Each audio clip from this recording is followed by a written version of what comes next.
बहुत बहुत धन्यवाद आमार कोच राजबंशी क्रिस्टी दलলৈ बे समाव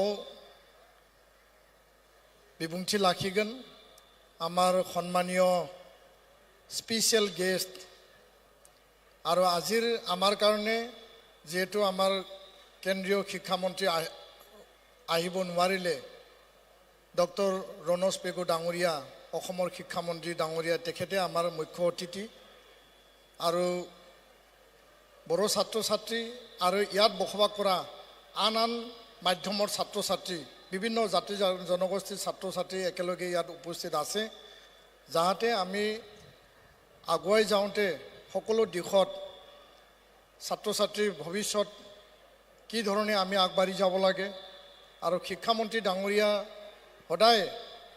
মুখ্যমন্ত্ৰী ডাঙৰীয়াৰ নেতৃত্বত বড় মাধ্যমৰ সমস্যা আৰু আমাৰ ভৱিষ্যত শিক্ষা ব্যৱস্থাটো যথেষ্ট আগতকৈ উন্নত কৰিছে ভাল এটা পথলৈ লৈ গৈছে আমি দৃঢ় বিশ্বাসী আশাবাদী আজিৰ শিক্ষামন্ত্ৰী ডাঙৰীয়াৰ উপস্থিতিয়ে আমাক অধিক সাহস আৰু প্ৰেৰণা দিব মই এই সময়ত সন্মানীয় ডক্টৰ ৰনজ পেগু মই ছাৰক নিজৰ বক্তব্য প্ৰদান কৰিবৰ কাৰণে মই আহ্বান জনাইছো দাদা আৰু ছাৰৰ কাৰণে বৃহৎ এটা তালি দিব লাগে সকলোৱে থিয় হৈ শিক্ষামন্ত্ৰী ডাঙৰীয়া সোलोंथाइ মন্ত্ৰীनि थाखाय बयबो गसंनानै गोबार आखाइ खब बयबो गसंनानै गोबार आखाइ खबनानै हो थैंक यू माननीय निखिल बड़ो छात्र सन्था दुलाराय बड़ो फरायसा आफादर सभापति श्री दीपेन बड़ो डांगरिया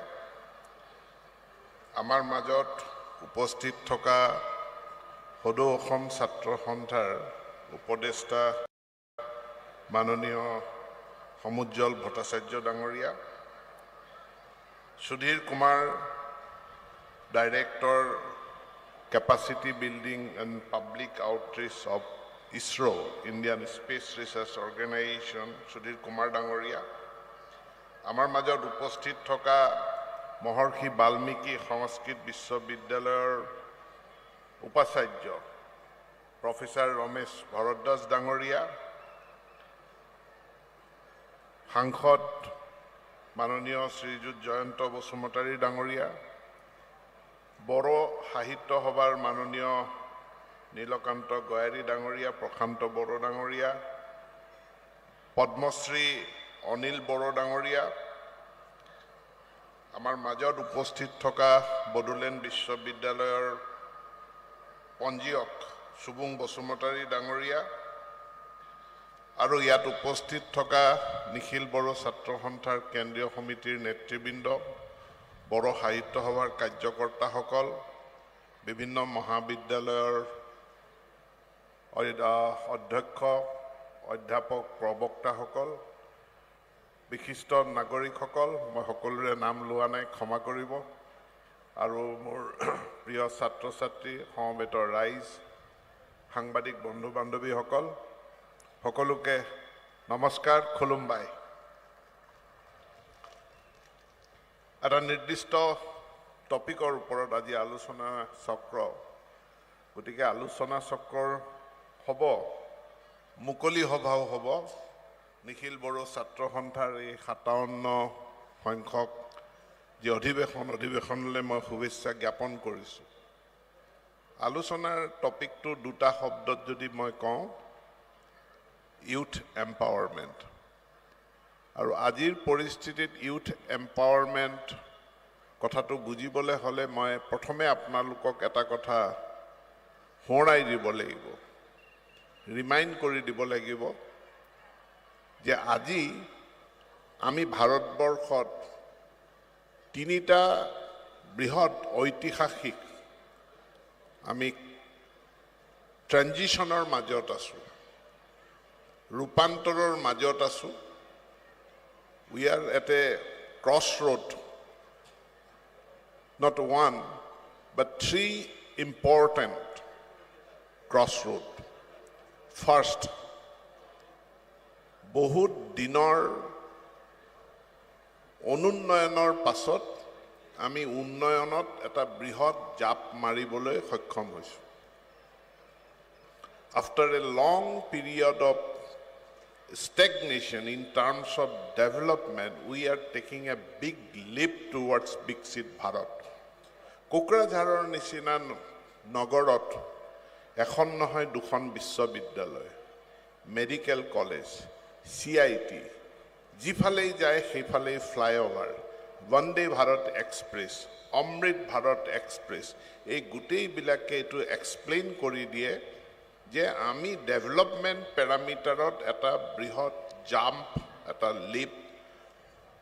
মাৰিবলৈ আমি সক্ষম হৈছো আৰু এটো 2047 লকে ইয়াৰ পেজটো আমি আৰু আগবঢ়াই নিয়াৰ কাৰণে আৰু বেছি গতিশীল কৰাৰ কাৰণে আমি পদক্ষেপ গ্ৰহণ কৰিছো এক এডভান্টেজ আসামৰ নিচিনা পদক্ষেপ আমি গ্ৰহণ কৰিছো গতিকে এই transition from stagnation to fast paced development এই ট্ৰানজিশনটোৰ গুৰুত্বটো আমি সকলো ইউথে বুজি পাব লাগিব second transition is implementation of NEP 2020 আমি এটা ৰাষ্ট্ৰীয় শিক্ষা নীতি য'ত বহুত নতুনত্ব আছে পুৰণা শিক্ষা ব্যৱস্থাৰ পৰা এটা নতুন শিক্ষা ব্যৱস্থালৈ আমি ৰূপান্তৰিত হৈ আছো যেটো ফেজ ওয়াইজ হ'ব বা হৈ আছে ৰাষ্ট্ৰীয় শিক্ষা নীতি 2022ত আমি ইমপ্লিমেন্ট কৰি দিলো 2024ত ইমপ্লিমেন্ট কৰি দিলো এনেকুৱাকে ক'ব পৰা এটা বিষয় নহয় কাৰণ যাৰ মাইল পোস্ট বিলাক নিৰ্ধাৰণ কৰি দিয়া আছে up to 2035 so we are implementing NEP 2020 in fast pace আৰু আমাৰ এই ইমপ্লিমেন্টেশনৰ ফাইনাল টাৰ্গেট আমি অ্যাচিভ কৰিব লাগিব 2035 this is a transition period আৰু এই ট্ৰানজিশন যেহেতু পিৰিয়ড সদায় সদায় নতুন কথা আহি থাকে আৰু নতুন কথা প্ৰত্যেক বছৰে আমি কম আমি ছাত্ৰ ছাত্ৰী অভিভাৱক শিক্ষক শিক্ষয়িত্ৰী সকলে আচৰিত হ'ব নালাগে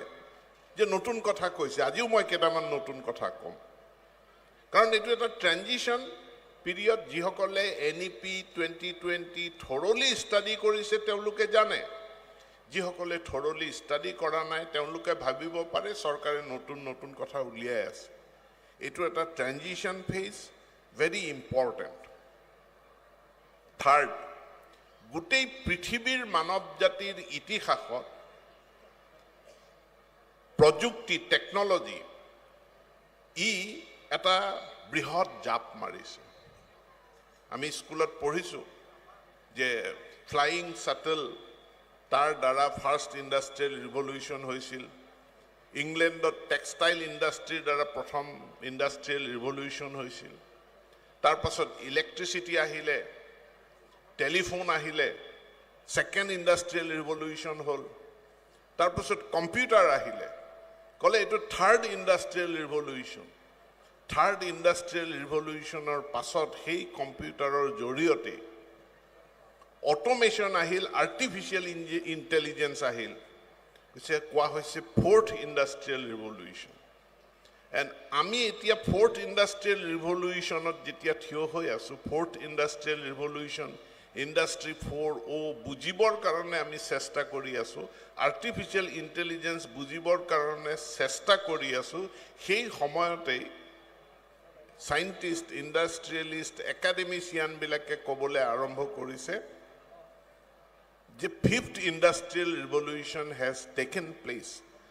পৃথিৱীত পঞ্চমটো ইন্ডাষ্ট্ৰিয়েল ৰিভলিউশনো হৈ গৈছে আমাৰ টেকনলজি আমাৰ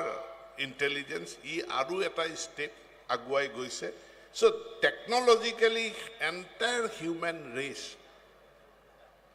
আমি এটা ট্ৰানজিশনৰ মাজত আছো আমি এটা ক্ৰছ ৰোডৰ মাজত আছো এই তিনিটা important cross road one is in Indian context development Viksit Bharator phale jatra second is implementation of NEP and third is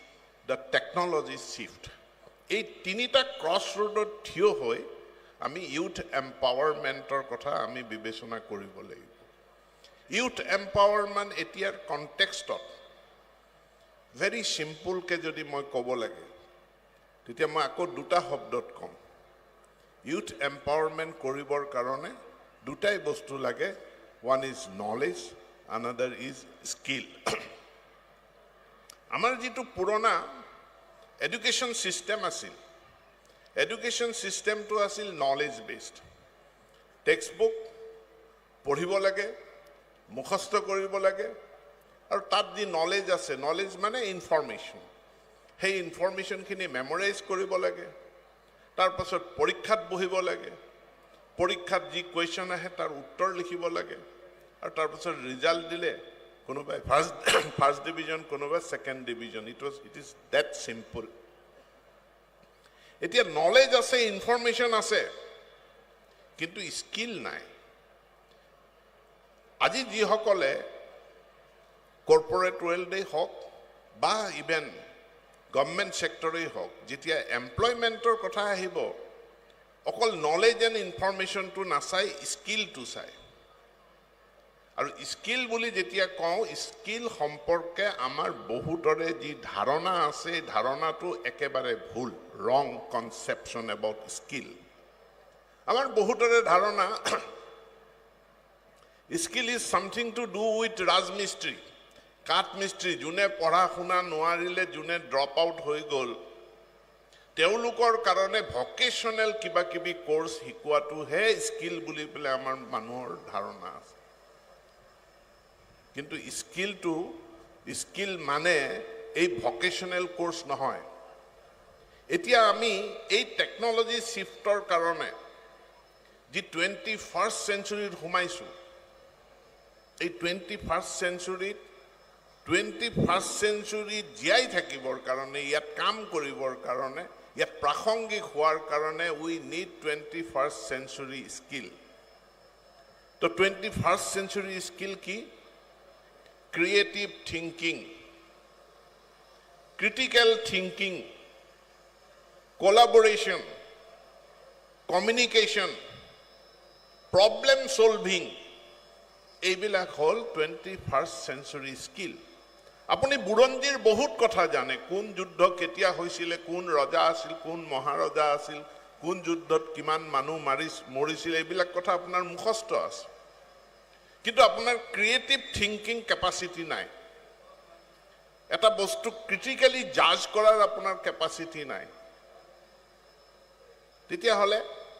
আপুনি সেইভাৱে এমপ্লয়েবল হ'ব নোৱাৰে এইটো 21st চেঞ্চুৰী এটা সময়ত যেতিয়া আমাৰ আটা পিতাহঁতৰ দিনত তেতিয়া সাক্ষৰতা মানে লিটাৰেসি কেনেকৈ ডিফাইন কৰিছিলে পুৰণা দিনত যোনে সহি কৰিব জানে হি সাক্ষৰ হি লিটাৰেট আৰু যোনে কাগজত কলম দি সহি মাৰিব নাজানে তাক কয় আঙ্গুঠা ছাপ ইংক পেডত বুঢ়া আঙুলি লগাই ই আঙ্গুঠা ছাপ দিয়ে that was literacy once upon a time কিন্তু আজিৰ তাৰিখত আমি যেতিয়া লিটাৰেসিৰ কথা কম তেতিয়া আমি এই সহি মাৰিব জানে নাজানে হেতু লিটাৰেসি নহয় এতিয়া আমি কম তেওঁৰ মিডিয়া লিটাৰেসি আছে নে নাই তেওঁৰ টেকনলজি লিটাৰেসি আছে নে নাই তেওঁৰ ইনফৰমেশ্যন লিটাৰেসি আছে নে নাই so new concept those are skill new concept of literacy is media literacy information literacy technology literacy মই ইয়াত হেখিনিৰ ওপৰত ভাষণ দিব নোৱাৰো যিসকল শিক্ষক শিক্ষয়িত্ৰী আছে নেতা আছে কলেজৰ প্ৰবক্তা আছে মই অনুৰোধ জনাম যে এইবিলাক টেক্সট বুকত নাথাকিব পাৰে কিন্তু আপোনালোকে ইন্টাৰনেট সাৰ্চ কৰি তাক আয়ত্ত কৰক and you teach your students about these skills life skill leadership flexibility initiative productivity ebilak hol 21st century skill এই 21st century skill these are general skill এই general skill along with knowledge আমি general স্কিলবিলাক আমাৰ ছাত্ৰ ছাত্ৰী ইউথে আয়ত্ত কৰিব পাৰিব লাগিব ইয়াৰ লগত এনইপিয়ে কৈছে ইন্টিগ্ৰেট স্কিল উইথ জেনাৰেল এডুকেশ্যন এতিয়া ইয়াত নতুন পাঠ্যক্ৰম লাহে লাহে ডেভেলপ হৈ আছে কেইটামান দিন সময় লাগিব এতিয়া বড় ভাষাত আপুনি এমএ বড় ভাষাৰ আপুনি গ্ৰামাৰ জানে বড় ভাষাৰ বহুত শব্দৰ অৰ্থ জানে তো বড় ভাষাৰ আপোনাৰ নলেজ আছে কিন্তু বড় ভাষাৰ মই যদি স্কিলত কওঁ মানুহে মোক কিছুমানে প্ৰশ্ন কৰে লেংগুৱেজৰ আকৌ কি স্কিল থাকিব পাৰে editing a newspaper in Bodo language Bodo লেংগুৱেজৰ নিউজপেপাৰ এডিট কৰা it is a skill Bodo ভাষাত কন্টেন্ট ৰাইটিং এটো এটা স্কিল বড়ো ভাষাত creative writing it is a skill Bodo ভাষাত business writing it is a skill গতিকে ভাষাৰ পৰা আৰম্ভ কৰি প্ৰত্যেকটো সাবজেক্টৰ এটা স্কিল পাৰ্ট আছে আৰু সেই স্কিল পাৰ্টটোক ডিফাইন কৰি তাক আমি শিকাব লাগিব নলেজ প্লাস স্কিল বহুত মানুহে ভুল কৰে যে skill is separate knowledge is separate আমাৰ জেনাৰেল কোৰ্স বিলাক চলি আছে এইবিলাক চলি থাকিব তাৰ লগতে স্কিল মানে হ্যান্ডলুম শিকাব লাগে তাৰ মানে স্কিল মানে তাক অলপ ৰাজমিস্ত্ৰী কাঠমিস্ত্ৰীৰ কাম শিকাব লাগে ইট ইজ এন্টায়াৰলি এ ৰং কনসেপ্ট হেতু এডিশনাল স্কিল কিন্তু আপুনি যেটো সাবজেক্ট পঢ়াই আছে সেই সাবজেক্টটোৰেই স্কিল পাৰ্ট এটা আপুনি ডিফাইন কৰিব লাগিব আৰু এই স্কিল পাৰ্টটো আমি ছাত্ৰ ছাত্ৰীক শিকাব লাগিব বা ছাত্ৰ ছাত্ৰীয়ে সেই স্কিল পাৰ্টটো শিকিব লাগিব এডিশনাল স্কিল যে বিদ্যালয়ত মহাবিদ্যালয়ত ছাত্ৰ ছাত্ৰী আহে বিদ্যালয়ৰ পৰা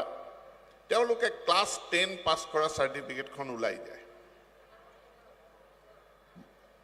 হায়াৰ সেকেন্ডাৰী পঢ়ে ক্লাস 12 পাস কৰা সাৰ্টিফিকেটখন লৈ উলাই যায় কিন্তু এতিয়া ক্লাস 12 পঢ়া সাৰ্টিফিকেটখন দেখুৱালে কোনে চাকৰি দিব বা ক্লাস 12 পঢ়া সাৰ্টিফিকেটখন মোৰ কি কামত আহিব ক্লাস 12 পাস কৰা সাৰ্টিফিকেটখন লৈ পেলে মই কলেজত এডমিশন লম কলেজত এডমিশন লোৱাৰ পাছত 4 বছৰৰ পাছত মই 4 ইয়াৰ ডিগ্ৰী লৈ উলাই যাম কিন্তু মই এখন সাৰ্টিফিকেট মই এটা সিম্পল এক্সাম্পল দিও যিবিলাক ষ্টুডেন্টে কলেজত বা স্কুলত এনসিসি লয় কলেজত যিসকলৰ এনসিসি আছে they go out of the college with 2 certificates এখন তেওঁলোকৰ জেনাৰেল ডিগ্ৰী সাৰ্টিফিকেট আনখন তেওঁলোকৰ এনসিসি সাৰ্টিফিকেট আৰু সেই এনসিসি সাৰ্টিফিকেটখনে তেখেতক সহায় কৰে to get a job in police or the security forces even অন্যান্য চাকৰিৰ ক্ষেত্ৰতো চৰকাৰে বা কৰ্পোৰেট ৱৰ্ল্ডে এনসিসি সাৰ্টিফিকেটখনক মান্যতা দিয়ে তো এতিয়া এনইপিৰ কনসেপ্টটো হল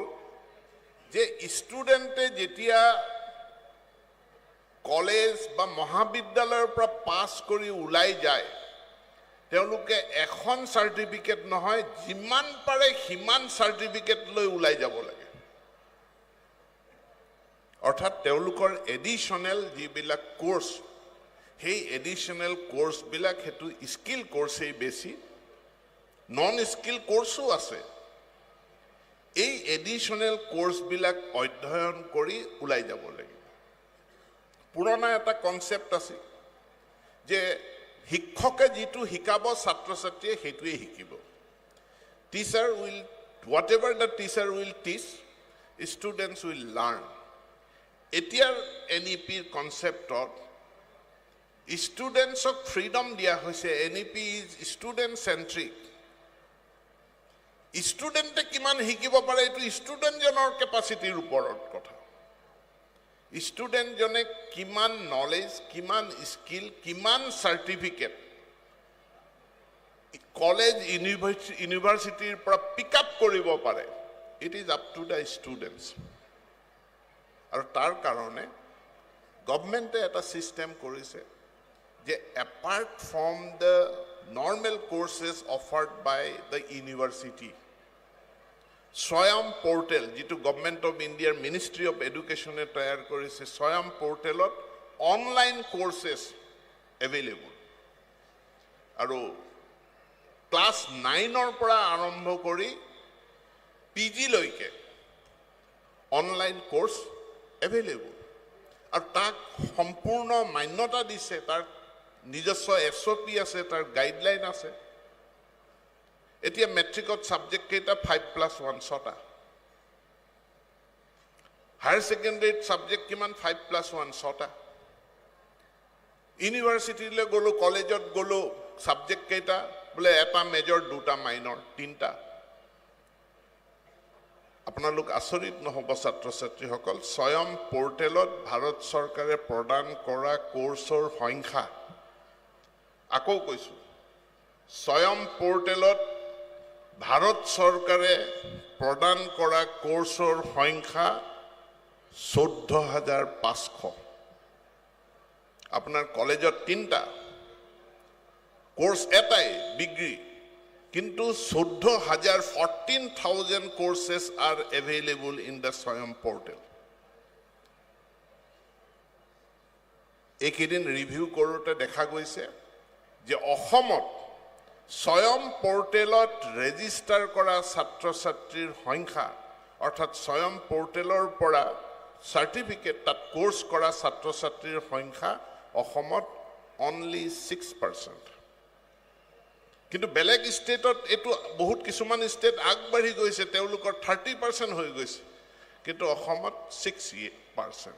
গতিকে এই বছৰটো 2025 আমি এডুকেশ্যন ডিপাৰ্টমেণ্টে আমি খুব হট পাৰ্সু কৰিম আমি খুব প্ৰেছাৰ দিম যে আমাৰ ছাত্ৰ ছাত্ৰী স্বয়ং পোৰ্টেলত এনৰোল কৰক আৰু এনৰোল কৰি তাৰ পৰা তেওঁলোকে বিভিন্ন শৰ্ট কোৰ্স লং কোৰ্স তেওঁলোকে যাতে আয়ত্ত কৰিব পাৰে even degree courses are now available online বহুতে মুখেদিনা কৈছে যেতিয়া আমাৰ ইঞ্জিনিয়াৰিং কলেজ বিলাকত new age subject artificial intelligence machine learning internet of things quantum science data science এবিলাক আমাৰ ইঞ্জিনিয়াৰিং কলেজত দিব লাগে for your information এই কোৰ্স বিলাক online already available IIT Guwahati online course 4-year degree course online artificial intelligence and data সায়েন্সৰ ওপৰত তেওঁলোকে কৰি আছে যত যোৱা বছৰ ষ্টুডেন্ট এনৰোল হৈছে 700 পৃথিৱীৰ বেলেগ বেলেগ দেশৰ পৰা ল'ৰা ছোৱালী এডমিশন লৈছে এই বছৰ এডমিশন লৈছে 1000 মই 2025ত আমি আমাৰ গভৰ্ণমেণ্ট স্কুলত পঢ়া 500 ষ্টুডেন্টৰ গৰম বন্ধত এক মাহ কোচিং হ'ব এই কোচিংৰ পাছত তেওঁলোকে IITৰ এন্ট্ৰেন্স পৰীক্ষা দিব ফৰ অনলাইন কোৰ্সেছ যিসকলে পাস কৰিব তেওঁলোকক চৰকাৰে আৰ্টিফিশিয়াল ইন্টেলিজেন্স ডেটা সায়েন্সৰ এই অনলাইন কোৰ্স তেওঁলোকক পঢ়াৰ সুবিধা দিব শিক্ষা এতিয়া অফলাইন অনলাইন দুয়োটাৰ কম্বিনেশনত হাইব্ৰিড মোডত হ'ব প্ৰমোদ বড়োডাঙৰীয়াক মই এতিয়া কৈছো আমাৰ শিক্ষা বিভাগে চেষ্টা কৰিছে যে প্ৰত্যেকখন সেকেন্ডাৰী বিদ্যালয়ত স্মাৰ্ট ক্লাছৰুম থাকিবই লাগিব ইন্টাৰনেট কানেকশন থাকিবই লাগিব আৰু তাত মই BTCৰো সহায় বিচাৰিছো 100% of our schools and colleges must have smart classroom so that we can avail the opportunity of online classes, online courses. Online a course bilakor uporiu offline skill courses. আমি কেনেকে আমাৰ বিদ্যালয়ৰ পৰা আৰম্ভ কৰিব পাৰো তাৰো পৰিকল্পনা সম্পূৰ্ণ হৈছে national institute of electronics and information টেকনলজিৰ লগত আমি কথা পাতিছোঁ তেওঁলোক বিভিন্ন স্কুলত তেওঁলোকৰ চেণ্টাৰ খোল খাব এডভান্টেজ আসামত টাটা গ্ৰুপৰ নেলকো কোম্পানীৰ লগত আমি কথা পাতিছোঁ 500 স্কুল ফাৰ্ষ্ট ফেজত তাত অতি কমেও দুটা স্কিল ট্ৰেড আৰু এই স্কিল ট্ৰেডবিলাক ৰাজমিস্ত্ৰী কাঠমিস্ত্ৰী নহয় এইবিলাক সব ইলেক্ট্ৰনিক্সৰ লগত জড়িত নিউ এজ সাবজেক্ট আমি স্কুলবিলাকত আৰম্ভ কৰিম টাটা টেকনলজিজৰ লগত আমাৰ স্কিল ডিপাৰ্টমেণ্টৰ কোলাবৰেশ্যন হৈছে স্কিল ডিপাৰ্টমেণ্টৰ লগত স্কুল এডুকেশ্যন ডিপাৰ্টমেণ্টৰ কোলাবৰেশ্যনটো আমি ৱৰ্কআউট কৰি আছোঁ কেইদিনমান পাছত আপোনালোকে গম পাব যে আমাৰ মেট্ৰিক পৰীক্ষা 5+1 ঠাইত আমি 6+1 লৈ গুচি যাম 5+1 পৰা আমি 6+1 গুচি যাম অৰ্থাৎ মেট্ৰিকৰ ষ্টুডেণ্টে 7টা সাবজেক্ট পঢ়িব লাগিব কিন্তু 7 নম্বৰ সাবজেক্টটো অপচনেল হেতু ষ্টুডেণ্টে পঢ়িবও পাৰে নপঢ়িবও পাৰে কিন্তু 7 নম্বৰ সাবজেক্টটো স্কিল সাবজেক্ট হায়াৰ সেকেন্ডাৰীটো আমি 6+1 লৈ গুচি যাম অৰ্থাৎ 5+1 সাবজেক্ট 5টা কোৰ সাবজেক্ট এটা ইলেক্টিভ সাবজেক্ট তাৰ পৰা আমি 6টা কোৰ সাবজেক্ট আৰু এটা ইলেক্টিভ সাবজেক্টলৈকে আমি যাম কাৰণ স্কিল এণ্ড জেনাৰেল এডুকেশ্যনটোক আমি ইন্টিগ্ৰেট কৰিব বিচাৰিছোঁ আমি স্কুলৰ পৰাই ছাত্ৰ ছাত্ৰীক আমি গাইড কৰিব বিচাৰিছোঁ সকলো ল'ৰা ছোৱালী ডাক্তৰ নহয় সকলো ল'ৰা ছোৱালী ইঞ্জিনিয়াৰ নহয় আমাৰ ফোকাসটো খালি ডাক্তৰ ইঞ্জিনিয়াৰত থাকে নীট জেডবল তো মই হিদিনা ক্যালকুলেশন কৰি উলালো যে মোৰ স্কুল এডুকেশ্যনৰ কিমান ল'ৰা ছোৱালীয়ে মেডিকেল পঢ়িবলৈ যায় 0.8% not even 1% of our students become doctor another 1.5% students they become engineers doctor engineer yet 3% তকৈ বেছি ল'ৰা ছোৱালী ডক্টৰ ইঞ্জিনিয়াৰ কোৰ্সলৈ না যায় বাকি 97% ষ্টুডেন্টৰ ভৱিষ্যত কি হ'ব তাৰ ভিতৰৰ পৰা কিমানে সিভিল সাৰ্ভিসত যাব কিমানে এসিস্ট্যান্ট প্ৰফেসৰত যাব তেওঁলোকৰ এমপ্লয়েবিলিটি নিয়োগ যোগ্যতা এটো এনহেন্স কৰাৰ কাৰণে এই স্কিল কোৰ্স বিলাক আমি স্কুলৰ পৰা আৰম্ভ কৰিম আৰু this will empower our youth the knowledge and skill আৰু হেতুত মই সকলোৰে সহায় সমৰ্থন আমি বিচাৰিছো বড়ো ভাষা সম্পৰ্কে মই দুটামান কথা ক'ব বিচাৰিম বড়ো সাহিত্য সভাৰ কাৰ্যকৰ্তা সকলো আছে যে এতিয়া আৰ্টিফিশিয়াল ইন্টেলিজেন্সৰ যুগ এতিয়া আমি চ্যাট জিপিটি আমি ইউজ কৰো এতিয়া আমি অনুবাদ কৰিবৰ কাৰণে আমি আৰ্টিফিশিয়াল ইন্টেলিজেন্সৰ আমি সহায় লওঁ আমি চ্যাট জিপিটিত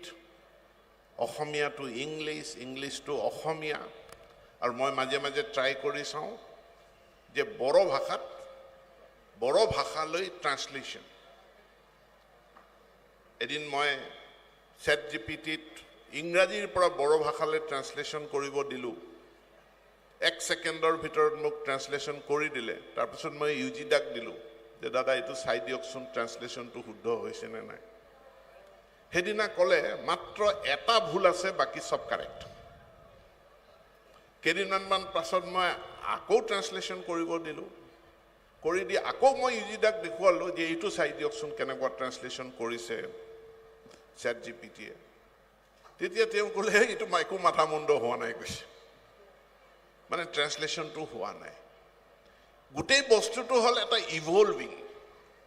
হি এটা বিকশিত পৰ্যায়ত আছে কিন্তু গণ্ডগোলটো ক'ত হৈছে যে যিসকলে মই ইয়াত আৰ্টিফিশিয়াল ইন্টেলিজেন্স কি বস্তু বুজাবলৈ না যাওঁ বা এটো বুজাবলৈ গলে হেতু এটা বেলেগ সেশন হ'ব কিন্তু এটা কথা আপুনি মই বুজি পাব লাগিব হেতু হল যে ডিজিটাল ফৰ্মত অনলাইনত যি ভাষাৰ লিটাৰেচাৰ নাই বা কম সেই ভাষাত যিটোক আমি জেনেৰেটিভ AI বুলি কওঁ যে তাত আৰ্টিফিচিয়েল ইণ্টেলিজেন্স জেনেৰেটিভ AI দি অৰ্থাৎ GPT সেই কামটো আমি সাকসেসফুলি আমি কৰিব নোৱাৰিম যিমান জেনেৰেটিভ AI আছে তাৰ নিৰ্ভৰ কৰে যে ডিজিটেল ফৰ্মত কিমান মেটেৰিয়েল উপলব্ধ আছে সোৰ্স ৰিসোৰ্স কিমান আছে যদি ইংৰাজী ভাষাত আজি সকলো ৰিসোৰ্স ইংৰাজী ভাষাত উপলব্ধ বহুত ভাৰতীয় ভাষাত সেই ৰিসোৰ্স বিলাক উপলব্ধ যিবিলাক ৰিসোৰ্সৰ পৰা আনসাৰ জেনাৰেট কৰে GPT সেট GPT বা তেনেকুৱা ধৰণৰ বিভিন্ন AI সফটওয়্যাৰ বিলাকে এতিয়া বড়ো ভাষাৰ কন্টেন্ট ডিজিটেল ফৰ্মত ইন্টাৰনেটত কিমান উপলব্ধ কিমান ৰিসোৰ্স আছে সেইটোৰ ওপৰত নিৰ্ভৰ কৰিব যে বড়ো ভাষাত GPT টেকনলজি কিমান বা লাৰ্জ ল্যাঙ্গুৱেজ যি মডেল আছে লাৰ্জ ল্যাঙ্গুৱেজ মডেল হেতু কিমান দূৰ সাকসেসফুল হ'ব হেতু বা কিমান দূৰ হি ৰিচ হ'ব হেতু ডিপেন্ড কৰিব যে বড়ো ভাষাত ডিজিটেল ফৰ্মত ইন্টাৰনেটত কিমান ৰিসোৰ্স এভেইলেবল আছে সো বড়ো সাহিত্য সভালে বড়ো যুৱকসকলে মই অনুৰোধ যে নিশ্চিতভাৱে আজি ইংৰাজী ফ্ৰেঞ্চ বা হিন্দী তামিল ভাষাৰ তুলনাত আনকি অসমীয়া ভাষাৰ তুলনাত digital resource in Bodo language is very minimum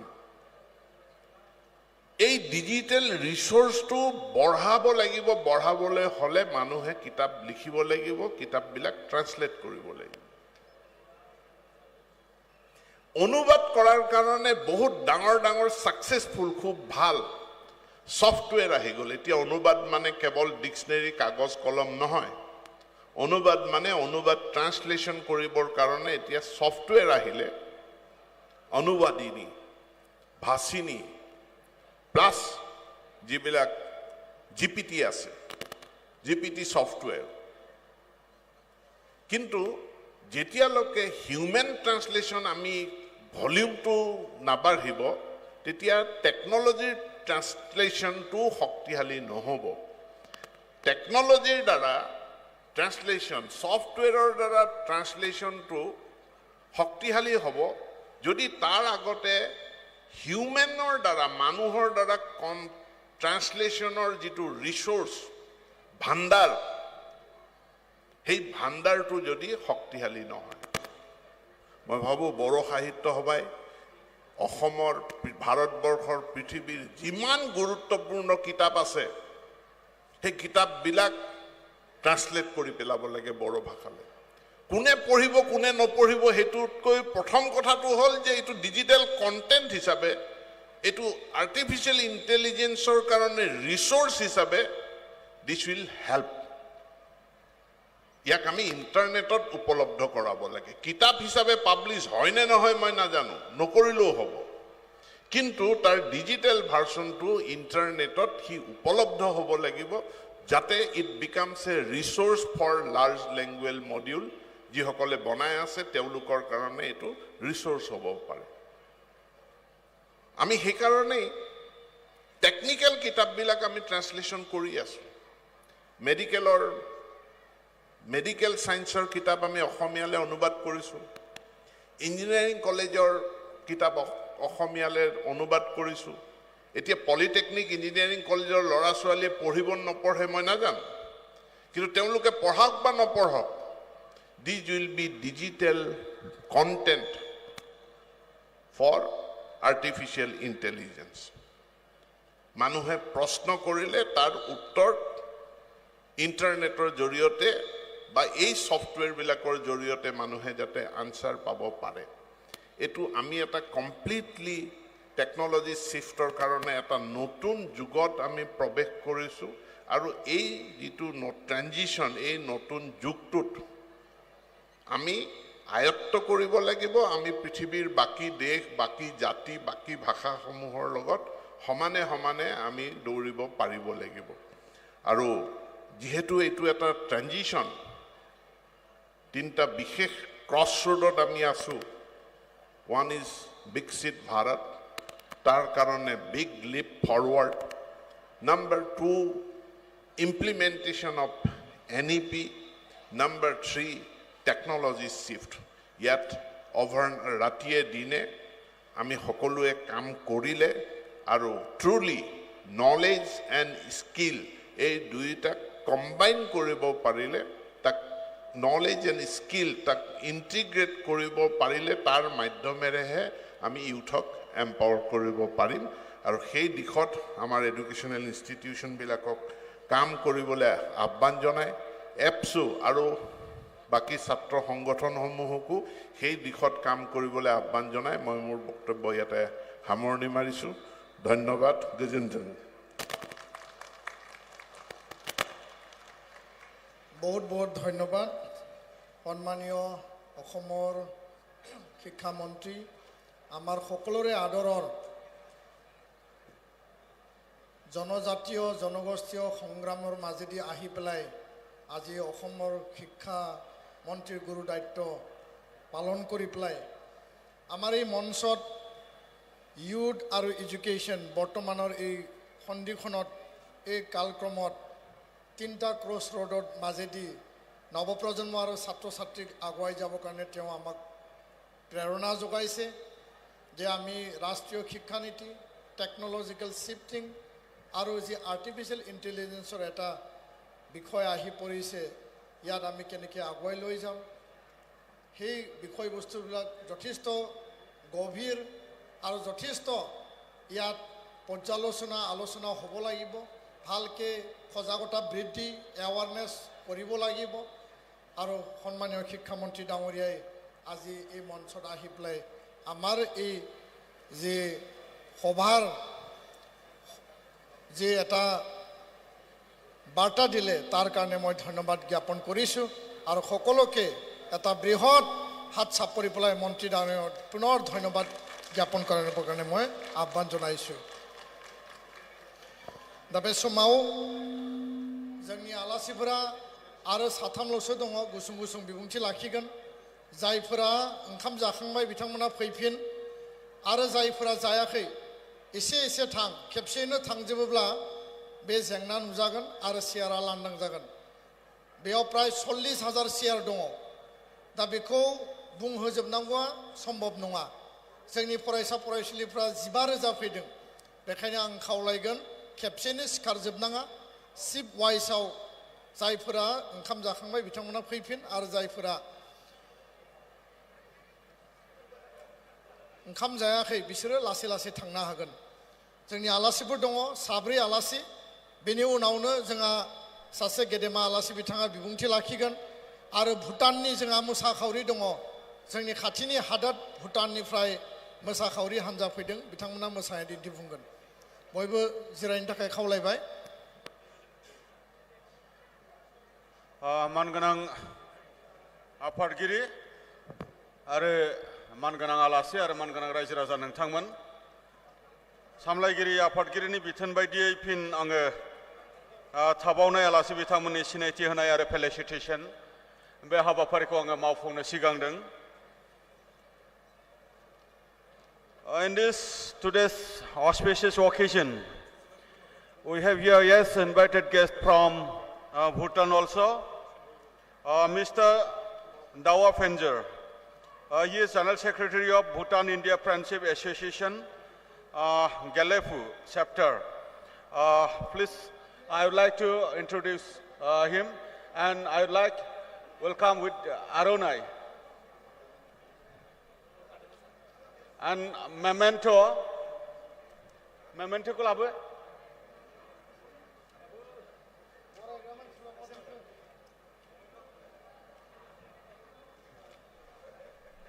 kamni memento बेजों बिथांखौ जेन बरायफैयो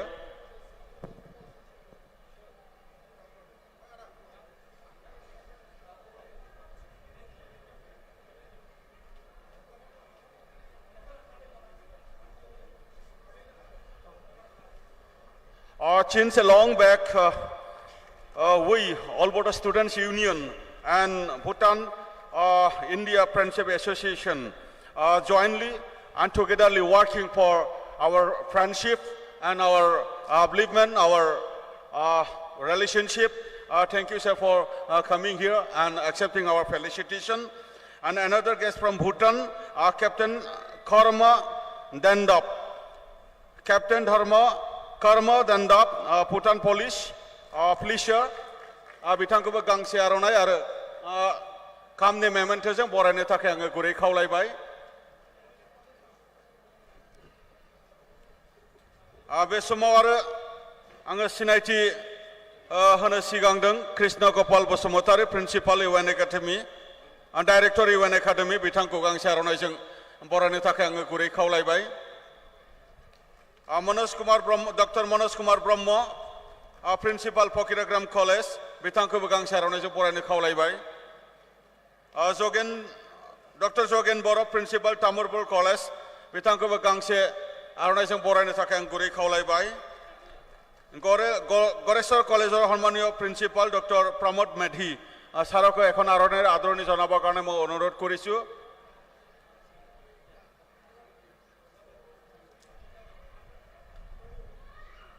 Bitanga Gaya. Tamulpur Degree College ni Mangana Principal Sri Sargesar Brahma. Bitangu Gangse Arunachal Borane Takai Kaulai Bai. Gyanpit Degree College, Mangana Principal, Sri Sandra Prasad Gemre, Bitangkuba Gangse Aronajam Borane Takai Kaulai Bai. Salbari College ni Mangana Principal, Dr. Jogat Sandra Basumotari, Bitangkuba Gangse Aronajam Borane Takai Kaulai Bai. Baksa Model College, Manganang Principal, Dr. Monesar Baro, Bitangkuba Gangse Aronajam Borane Takai Kaulai Bai. Akesi College, Baksa, Manganang Principal, Sri Zogsrang Boro, Bitangkuba, Gangse Aronajam Borane Kaulai Bai, Mosulpur College ni Manganang Principal, Dr. Pionat Basumotari, Bitangkuba, Gangse Aronajam Borane Takai Kaulai Bai. Ara Bewhai, Nazungni Hankrane Bedi, invited guest Mohore Nuzapoina Hanai, Kokrasar Medical College and Hospital ni, Manganang Principal, Dr. Otul Sandro Boro, Manganang Bitangkuba, Gangse Aronajam Borane Takai Kaulai Bai. Arbe Habapariona Bahagalana Hanai, Nadan Foundation ni, and Director Musri, Dr. Digambor Narsari Bitangkuba, Gangse Aronajam Borane Takai Guri Kaulai Bai. Bitanga Gila Besamo, Alasis Nati Hana Habapuri and Sikuna Pujabai.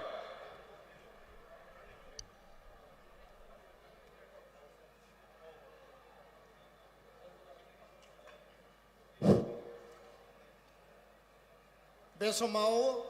Zangni Alasis Nineteen Habaparia Zubai, Legalugana Zanga, Masakauri, Bitamuni Masana Habapari Dongo Natai, Binisigang. Hamare Aski is Subo अवसर पर दिल्ली से आए हुए हमारा सबसे पुराना साथी बोरो का अपना परिवार महर्षि वाल्मीकि विश्वविद्यालय संस्कृत विश्वविद्यालय हरियाणा का वाइस चांसलर और eminent Gandhian professor Ramesh Bharadwaj ji हमारे साथ हैं। सर वापस दिल्ली जाएंगे, इसके लिए सर का समय देखते हुए इस समय पर मैं सर को अपना भाषण देने के लिए मैं आह्वान करता हूं। Please sir. बयबो सरनि थाखाय आखाइ खब मैया हराव बिथाङा फैदों, जों दिनै बाहागो लादों। बिथाङा 60 बोसोरनि बारा जाबाय बैसोआ, थेवबो जों जेब्लायबो हरनि गेजेराव फैनानैब्लाबो दिनै बाहागो लाफैदों आरो दा मोनाबिलियावनो बिथाङा दिल्लीयाव थांफिनगोन। Please sir. ओम। सम्मानित मंच एवं साथियों, आज का ये जो डिस्कशन चल रहा है, इसमें एक शब्द दिया है माननीय प्रधानमंत्री जी ने कि 2047 यानी आज़ादी के जब 100 साल पूरे होंगे, हम इस हिंदुस्तान को एक विकसित राष्ट्र के रूप में डेवलप कर लेंगे। ये इसलिए कहना पड़ा कि आज़ादी के 75 साल के बाद भी भारत ने जो प्रगति की है,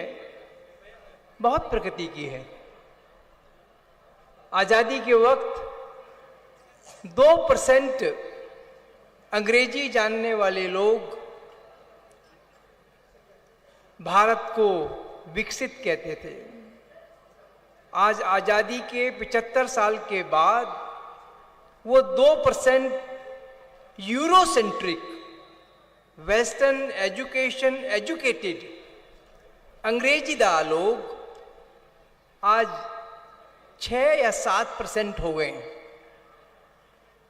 मगर हिंदुस्तान जो 93-94% है, वो अभी तक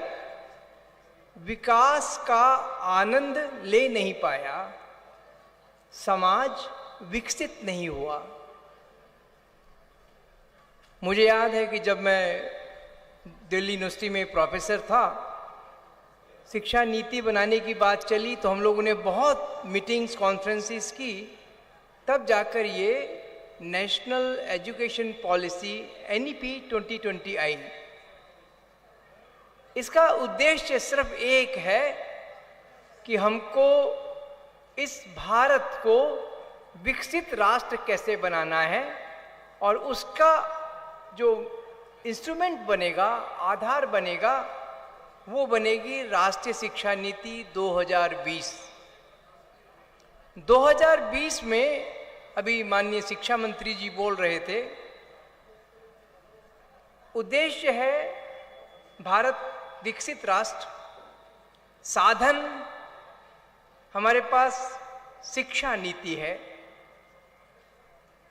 क्योंकि किसी भी समाज को एम्पावर्ड करने वाली अगर कोई चीज है तो वो एजुकेशन है। और इस एजुकेशन को जिस तरह से पिछले 75 साल में हमने चलाया, 150 साल में जिस तरह से हमने इसको यूरोसेंट्रिक, वेस्टर्न सेंट्रिक, इसलिए मैं हमेशा कहता हूं, बेशक कुछ लोग बुरा मान जाएं, कि हिंदुस्तान की Delhi university, JNU, Jadavpur, Guwahati, IIT, IIM, इन सब ने पिछले 75 साल में जो काम किया है वो कॉरपोरेट वर्ल्ड या विदेशी कंपनियों के कारिंदे, टेक्नोक्रेट पैदा किए हैं। मगर इस पूरे हायर एजुकेशन के लोगों ने इस हिंदुस्तान की गरीब जनता की गरीबी को खत्म करने के लिए कोई काम नहीं किया। हमने अपनी एजुकेशन का मीडियम अंग्रेजी बना के रखा, जबकि हिंदुस्तान की 95% पॉपुलेशन वो बोडो, गुजराती, मराठी, असमिया, तमिल में जीती। इसलिए राष्ट्रीय शिक्षा नीति का पहला जो चरण है वो ये है, हम अपनी मातृभाषाओं को, अपनी वर्नाकुलर लैंग्वेजेस से मॉडर्न इंडियन लैंग्वेजेस के माध्यम से शिक्षा प्राइमरी से ऊपर तक ले जाने की पूरी इसमें कोशिश की जाएगी। दूसरा जो इसका चरण शिक्षा नीति का है वो ये कहती है कि किसी भी समाज को अगर विकसित होना है तो उसको अपने भूतकाल पर ध्यान देना पड़ता है। हमें अपने पास्ट को, अपने इंडियन नॉलेज सिस्टम को, अपनी भारतीय ज्ञान संपदा को जो पहले से चली आ रही है उसको आधार बनाना पड़ेगा। उसमें हम वर्तमान में जिएंगे, और वर्तमान में जीने के लिए जो आज दुनिया में पूरी साइंस और टेक्नोलॉजी, नई नई नॉलेज, नए नए कॉन्सेप्ट्स, जैसा मंत्री जी ने कहा AI आ गया, IT आ गया, ठीक है, उन सबको साथ लेकर हमको अपना आज का वर्तमान, यानी हमारी प्रेजेंट सोसाइटी की जो इश्यूज हैं, जो चैलेंजेस हैं, उनको हम कैसे एड्रेस कर सकते हैं, वही हमारा भविष्य बनाएगा। आज का जो आपसू हमारे इसरो के साइंटिस्ट यहाँ बैठे हैं, और आप में से कुछ लोग पहली बार मेरी बात सुन रहे होंगे, ये जो बोडोलैंड है ये कोई एक टुकड़ा नहीं है। ये बोडोलैंड हिंदुस्तान का जो सर है, नॉर्थ ईस्ट, उस नॉर्थ ईस्ट का एंट्री पॉइंट है। हमारे संस्कृत में ये बोडोलैंड नॉर्थ ईस्ट का गोमुख है, जहां से गंगा निकलती है, ज्ञान की गंगा निकलती है। और इस बोडोलैंड को गुरुदेव कालीचरण ब्रह्म ने जब छात्र सभा की स्थापना की थी आजादी से पहले, आपसू तो बाद में बना, मगर गुरुदेव कालीचरण ब्रह्म ने बहुत पहले देख लिया था कि अगर इस गोमुख को, इस नॉर्थ ईस्ट को, इस बोडो जाति को अगर समृद्ध करना है, विकसित करना है, तो छात्रों में जागृति लानी पड़ेगी। वो दफा उपेंद्र नाथ ब्रह्म ने हजारों साल से चली आ रही जो एक तरह की सामाजिक विषमता थी,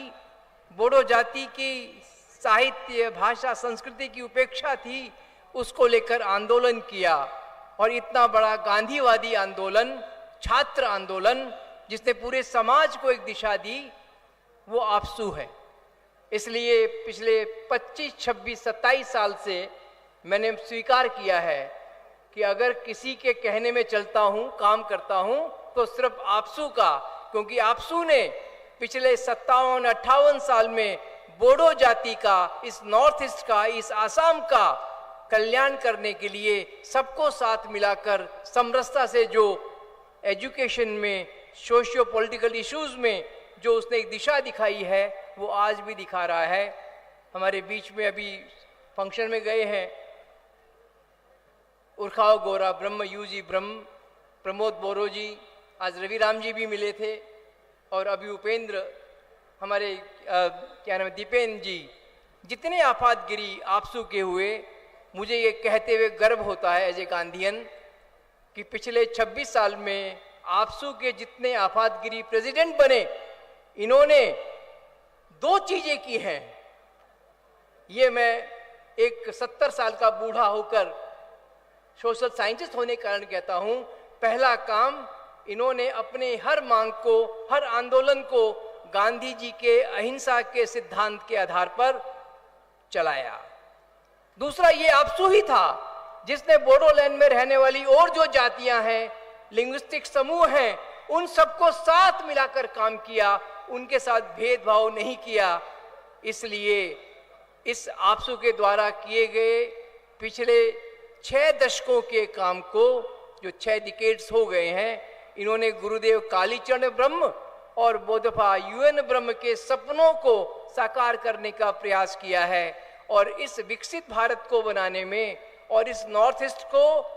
समृद्ध बनाने में जो इस बोडोलैंड का मॉडल तैयार हुआ है प्रमोद बोरो के नेतृत्व में अभी बीटीआर गवर्नमेंट में, बहुत सुंदर है। और इससे एक सैंपल केस बनेगा। ये बोडोलैंड बीटीआर का जो काम है, बोडो जाति का सब समाज को लेकर जो पूरा एक सपना बनाया जा रहा है, कल्पना की जा रही है, उसको धरातल पे लाया जा रहा है, वो पूरे भारत के लिए ही नहीं, दुनिया के लिए एक एग्जाम्पल बनेगा, एक केस स्टडी बनेगा, जहां से पता लगेगा कि अगर बोडो जाति को बोडोलैंड विकसित करना है, तो चाहे वो असमिया भाषी हो, हिंदी भाषी हो, नेपाली भाषी हो, उन सब छोटे छोटे, चाहे वो 50 लोग हैं, चाहे वो 5 लाख लोग हैं, सब मिलकर ही इस समाज का विकास करेंगे, समृद्धि की ओर ले जाएंगे। अधिक समय नहीं है, मगर ये मैं आपको विश्वास दिलाता हूं, अगर इस हिंदुस्तान के टीचर्स, प्रोफेसर्स, इन लोगों ने ईमानदारी से काम किया और राष्ट्रीय शिक्षा नीति को ढंग से लागू किया, तो वो मोदी का सपना नहीं है विकसित भारत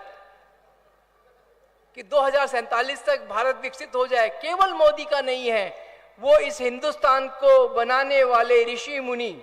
इस हिंदुस्तान को आजाद करने वाले फ्रीडम फाइटर्स जितने हुए हैं, ये उनका सपना है। और आज ये सरकार उस सपने को पूरा करने के लिए प्रयास कर रहे हैं। मेरा आप लोगों से आह्वान है, आइए हम सब मिलकर इस भारत माता को, इस पूर्वोत्तर नॉर्थ ईस्ट को एक समृद्ध विकसित राष्ट्रीय शिक्षा नीति जो नई आई है उसके माध्यम से बनाने का प्रयास करें। ओम शांति।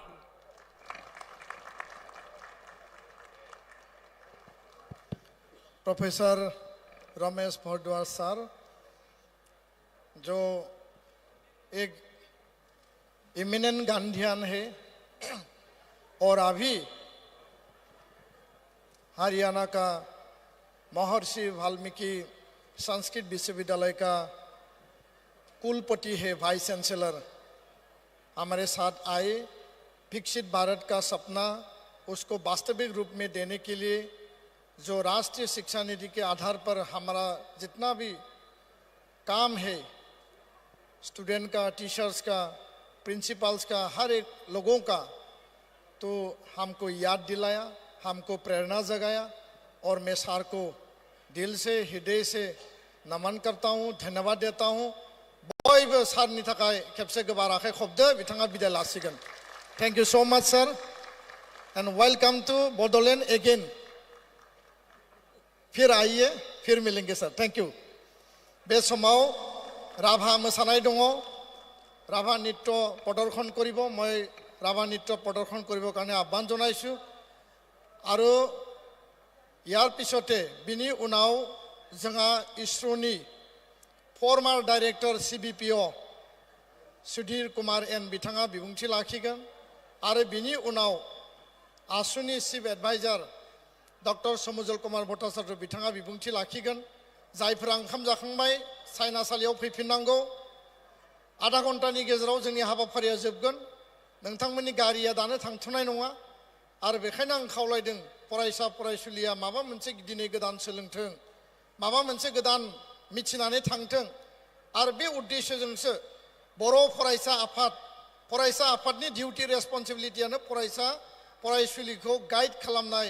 गोदान गियान नलेज होनाय आरो बेखायसो जों नोंथांमोनखौ जोंनि टीचार्स, जोंनि प्रिन्सिपाल गासैखौबो हांख्रायनायनि गेजेरजों बेयाव लानानै फैदों। स्कुलनि क्लासरूमनि बायजोआव माबा मोनसे सोलोंनांगौ, क्लासरूमত বাহিৰত কিবা এটা নতুন কথা শিকিব লাগে, তাৰ কাৰণে আমি মাতি আনিছোঁ আৰু সেই মঞ্চৰ পৰা তোমালোকে বহুত কথা শিকিব লগা আছে, শিকি যাব আমাৰ দৃঢ় বিশ্বাসী। ৰাভা ডান্স নৃত্য প্ৰদৰ্শন কৰিব।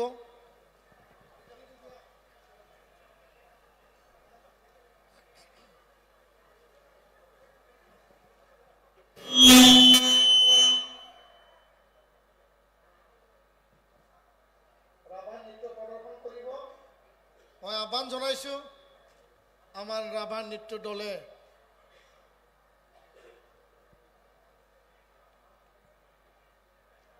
सांस्कृतिक दल, राभा नृत्य दल সেই সময়ত আমি উপভোগ কৰিম।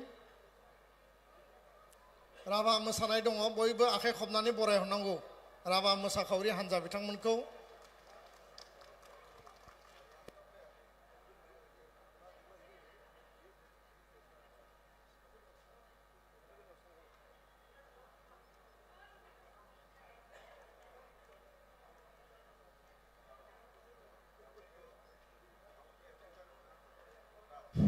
आमार समयर अभाव,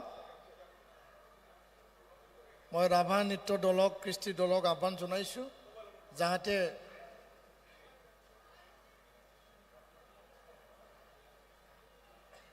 এই সময়ত আপোনালোকৰ যি সুন্দৰ নৃত্য, ৰাভা নৃত্য এইটো প্ৰদৰ্শন কৰে। दसे धैर्य हमनानै थाबाव, बयबो अननानै। जोंनि हाबाफारिया बारा गोलाव जानाय नंलिया, आलासि सानै दंबावो। जों बिथांमोननि मुङै जोंनि डिसिप्लिन आरो मानखौ जों लाखिनांगोन।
এইখিনি সময়ত মই গাৰো নৃত্যলৈ অশেষ মই ধন্যবাদ জনাইছো।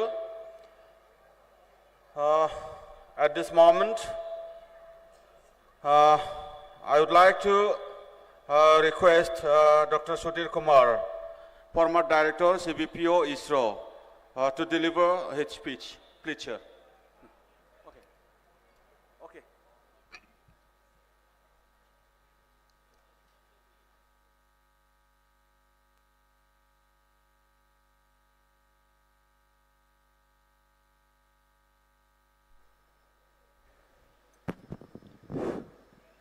सभी को नमस्कार. Good evening, everybody. Children, you are sleeping? Good evening. No sound. Good evening. I am sorry, मैं क्षमा मांगता हूँ because मेरा हिंदी बहुत कमज़ोर है, लेकिन थोड़ा कोशिश करता हूँ कि हिंदी में बात करने के लिए. Otherwise, I prefer to talk in English. Having come in the Bodo land, if I don't speak Bodo, I think I feel it is, maybe I feel guilty. But of course, many people talked about the मातृभाषा. मातृभाषा तो जानना बहुत जरूरी है. Fundamentally, in the initial stages, to understand small stepping stones, you should know the fundamental language. But now India is going to become Vishwa Guru. But विश्व में सभी लोग बोडो को या हिंदी को नहीं जानता है, इसलिए थोड़ा सा कमर्शलाइजेशन करने के लिए इंग्लिश जानना ही पड़ता है. So इसलिए that is the reason, because I am not talking about the English or language version, but the fundamental things I am just connecting with the technology and science, because that is the subject of the day today, especially science, technology and application of science and technology. If you see the revolutions, Honorable Education Minister has talked about how the technology evolution has happened, especially in India. If we take Indian knowledge system, मैं सबको मैं request करता हूँ, सब टीचरों को मैं request करता हूँ, आप थोड़ा सा आर्यभट्ट का बारे में, सुश्रुत का बारे में, भास्कराचार्य का बारे में आप पढ़ लीजिए पहले. Then what kind of inventions we had in the past, thousands of years back, you will come to know, which now so-called Western countries claim that we have invented all those things. Viman, whatever the aircraft that you are seeing, you will see in the temples of South when you go, especially in the South, the treasure of knowledge, the treasure of science and technology is depicted in the temples, temple architecture. People, even in the social media also, it is floating around. Whatever the mobile that we are using in the last 20 years, 2000 back years sculptures shows some lady or somebody is holding a phone like this and talking. That is Doravani. So the technology is not a new subject for us. A technology is our DNA. Science is our DNA. But unfortunately, the Britishers and British westernization, colonization has made an impact on us. Unless otherwise you prove, it cannot be taken as a science. For everything you have to prove. But ultimately whatever Gurutvakarshana aap so abhi padh rahe, maybe Newton's laws of let us say motion or gravity or anything, these were told in our epics thousands of years back. So first we should aware what culture we have and what culture, what science we had in the past. Now if we take India is one of the most interesting country of the world. Why? Because 60% of the population, like kids, you are all building blocks. Don't think that you are just behind your parents. You are all building blocks. 60% of the population is less than 35 years age. No country has got this privilege. Second thing, when some kind of geopolitical issues are happening in Russia, in China, in other countries, India is becoming the most interesting country. World is looking at us. That is what our Honorable Prime Minister says. We have to become Vishwa Guru in all respects. The friendly countries, every day, especially the COVID, has proved us how India will be friendly to many nations which were not even cared by so-called advanced countries. So many opportunities are there, but what we have to do, implementing the science and technology. The implementation of science applications. You have seen so far ISRO, nobody knows. If any rocket is there, people will go and pick it up, the American rocket. But after Chandrayaan 3, everybody has noted that ISRO, there is a space organization by name ISRO is doing wonders. 1960s, Russians have sent, Americans have sent astronauts to the moon. And still they could not reach the southern pole of the moon. So technology का कमी नहीं है. हमारा बुद्धि जो है वो तो उत्कृष्ट है. Otherwise, India cannot become an IT hub for the entire world. This is not proving ourselves and tapping our own back, stating that, nay, we are good. But the history has proven. Now it is the time for each and every child, right from the 8th class onwards. Why I am telling 8th class is, up to 8th class, they should learn the fundamentals in their own, let us say, mother tongue and mother language, and they should be conceptually, they should be very strong. After that only they should start exploring the science, applications of science. When science is becoming technology and the technology adoption, application that will solve the social problems, that is the place where we have to hit. Abhi Professor sir bata rahe the ki Viksit Bharat. How Viksit Bharat will happen? Unless otherwise each one of you should become a scientist. Whether it is an agriculture scientist or a pollution scientist or a water scientist, it is immaterial. Whatever social problems that you have around you, whether it could be a water problem or let us say road problem, traffic problem, pollution problem, communication problem, anything, you should think in a way how I can solve this problem using the technology. Now incubation centers are coming, which ultimately lead into the startups. What is incubation? When you have a problem and you don't have any answer, go and approach some mentors. These kind of universities, these kind of, let us say, mentors are available both online and offline. That's what our education minister was telling. Now you have to explore the technology, be it artificial intelligence, be it quantum communication, be it, let us say, cyber security, be it anything. The fundamental knowledge is coming from 8th class, 9th class, 10th class, science subjects, technology subjects. I am not motivating all the students, but it is an eye-opener for teachers first, more than students. Please introduce these subjects or matters with new education policy. If you read by heart, go to exam and write and pass through the exam, it is of no use. Those days gone. We have gone through that kind of, let us say, by hearting and getting the certificates and looking for government job. Now when it is saturation happens, you have to be self-reliant. Government is throwing crores, thousands of crores of rupees for self-employment in terms of startups or in terms of self-employment.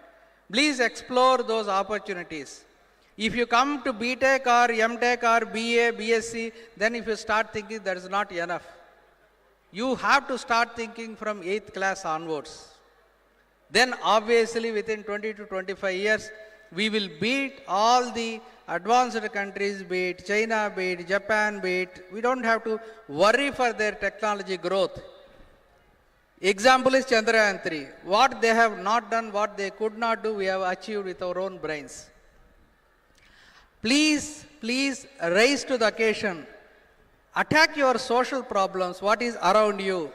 Look for what solution I can get using the fundamentals of science and technology, and attack those problems. Explore whatever the problem you have. Convert that as an opportunity.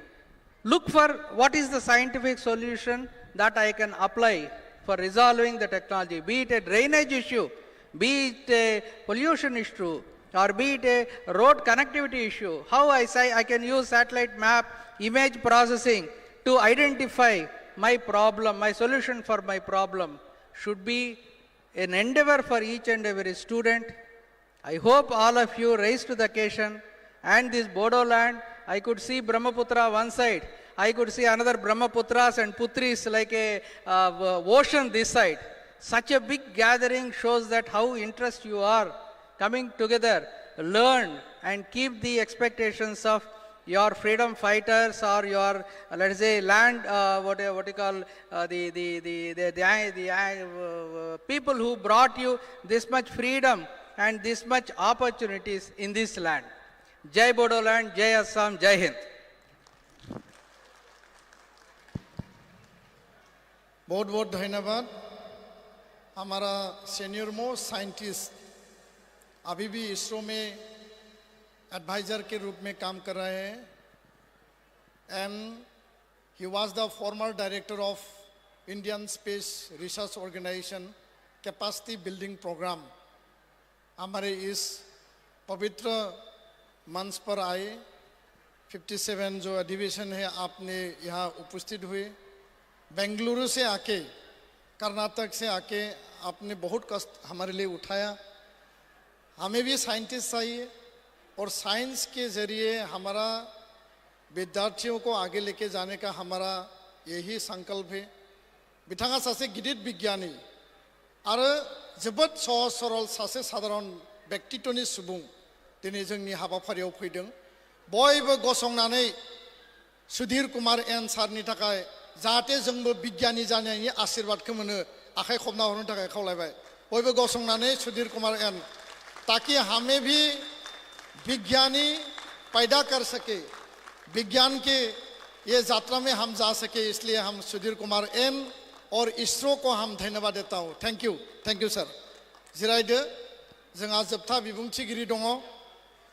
आरो बिथांनि बिबुंथिनि उनावनो जोंनि हाबाफारिया जोबगोन। 20 मिनिटसोल' एसे धैर्य हमनानै आं थानो थाखाय खावलायदों। আমার সম্মানীয় মুখ্য উপদেষ্টা সদৌ অসম ছাত্ৰ সন্থা তেওঁ ভাষণ দিব। তাৰ আগতে हम बोडोलैंडवासी, आसामवासी एक हमारा फ्रेंडली नेशन से जुड़ा हुआ है, भूटान, और सदियों से हमारा रिश्ता रहा है कल्चरली, और नेबरिंग हमारा जो बाउंड्री हम शेयर कर रहा है, बहुत शांति से हम जी रहा है। और भूटान इंडिया फ्रेंडशिप एसोसिएशन का जो गेलेफू चैप्टर का अध्यक्ष है हमारा श्रीमान दावा पेंजर जी हमारे साथ उपस्थित है। मैं आपको अनुरोध करूंगा 2 शब्द आज के इस मंच पर आप आए और हमारा जो शांति और जो फ्रेंडशिप है हमेशा रहे, वही हम उम्मीद करता है। आपको मैं दिल से, हृदय से बधाई देता हूँ। 2 शब्द बोलने के लिए आपको मैं रिक्वेस्ट करता हूँ। और मानगोनां भूटान इंडिया फ्रेंडशिप नि आफादगिरि दावा पेंजर बिथांखौ वेलकाम खालामना आखाइ खबना हरदो खेबसे। बिथांमोना जोंनि फ्रेंडलि नेशन लोगो, प्लिज।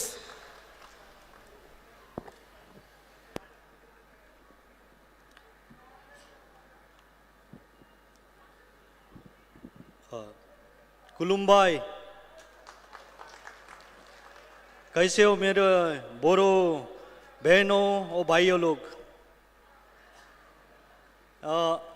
मैं बोलता तो हिंदी में चाहता हूँ, मगर मेरा हिंदी इतना अच्छा नहीं है, तो इसीलिए मैं इंग्लिश में 1-2 चीज़ बात आप लोग के साथ आज के इस मौके में मैं शेयर करना चाहता हूँ। Respected Dipen Boro, President, Apsu, dignitaries, ladies and gentlemen, and my young friends from Bodoland, a very good evening to you all. It is both an honor and a profound privilege to stand before you today as the Secretary of Bhutan India Friendship Association. This gathering of all Bodo Student Union is not just a celebration of your achievements, but also a testament to the enduring bonds of friendship and cooperation that unites your region. Today, I wish to speak to you about the timeless relationship between Bhutan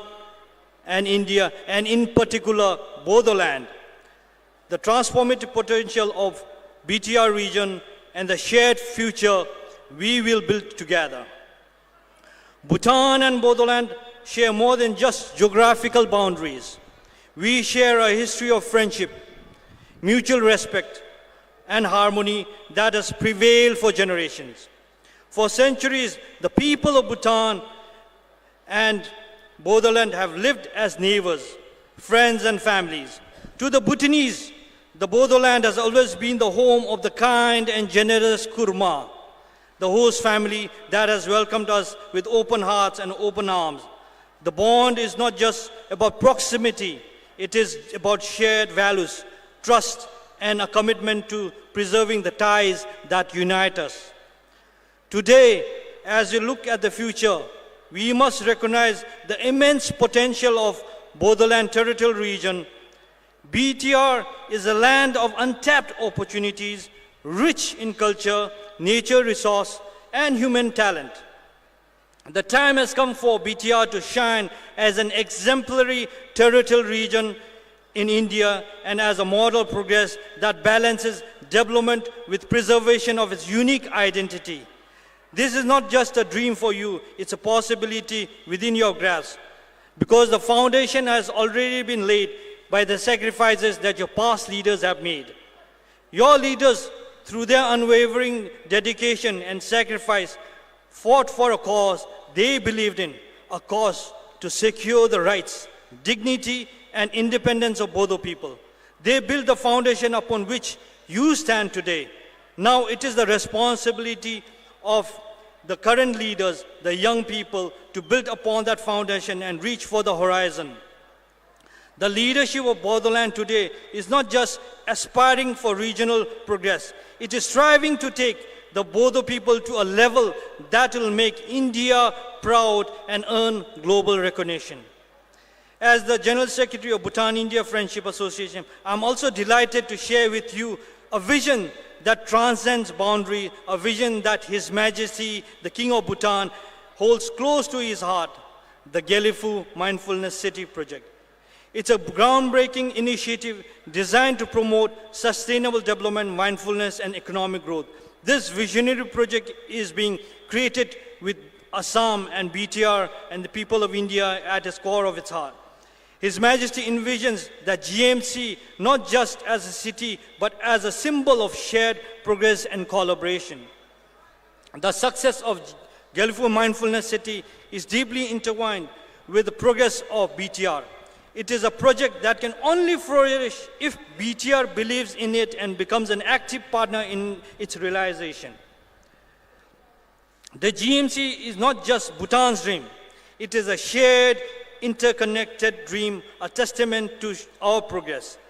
Together, we can create a model of regional cooperation that inspires the world. Bhutan's progress is incomplete without the progress of BTR. BTR's rise will be a source of pride for all of us. But this vision cannot be realized without the active participation of the youth. To the young minds here today, I say this: you are the torch bearers of this new era. You have the power to harness the potential of BTR and transform it into a beacon of progress, innovation, and culture pride. Embrace education, technology, and modern ideas, but never forget the roots that grounds you. Your culture, tradition, and language are your strength. They are what makes you unique in a globalized world. Use your energy, creativity, and passion to showcase the beauty of Bodo heritage to the world while driving forward the development of your region. In conclusion, let us celebrate the enduring friendship between Bhutan and Bodoland and India, a bond that transcends boundaries and time. Let us recognize the immense potential of BTR and work together to unlock it. Let us embrace the vision of Gellifu Mindfulness City as a shared opportunity for growth and collaboration. And let us, especially the youth, take up the mantle of leadership to build a future that honors the sacrifices of the past while reaching for a new height of excellence. The time has come for Bodoland to shine. The time has come for the Bodo people to rise and show the world what they are capable of. Together, let us make your vision a reality. Thank you, and may the spirit of unity, progress, and friendship guide us all. Thank you so much, Kulambai. Thank you so much, Dawa Penjorji, President, Bhutan-India Friendship Association, Galepu chapter. As he said, our bonding will remain more strong, and I think that your presence in this auspicious occasion will inspire us to maintain the international boundary with true spirit of peace, harmony, and brotherhood. Thank you so much. Our land, Bodoland and Assam, is now towards moving violence-free area and arms-free area. So we will share the peace and harmony with Bhutan, and it is our opportunity also that Bhutan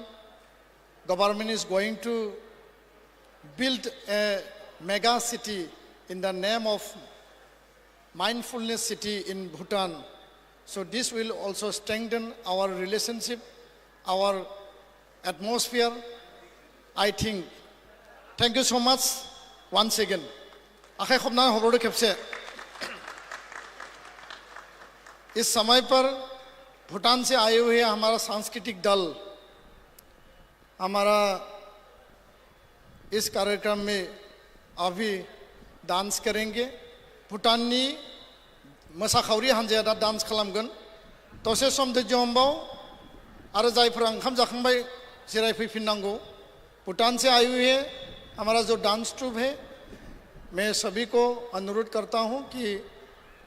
मंच पर आए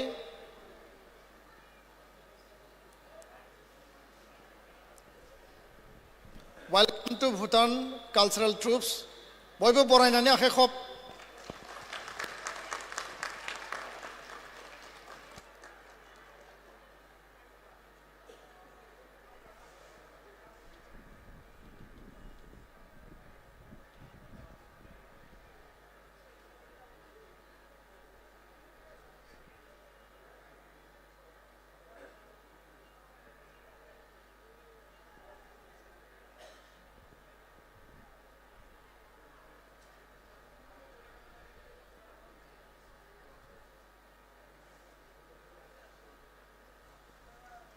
बयबो जिराय अननानै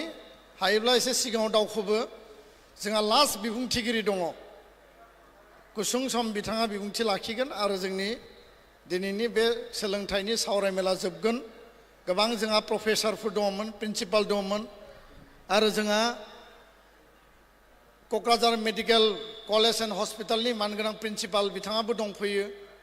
नाथाय समनि आंखालाव जों बिथांमोननि बिबुंथिखौ जोङो खोनानो मोननाय नंलिया नङाब्ला दिनैनि सावरायनाया आरोबाव बांसिन मेहेरगोनां जाबावगौमोन मैं डांस प्रदर्शन करने के लिए अनुरोध करता हूं भूटान से आए हुए जो हमारा टीम है cultural troops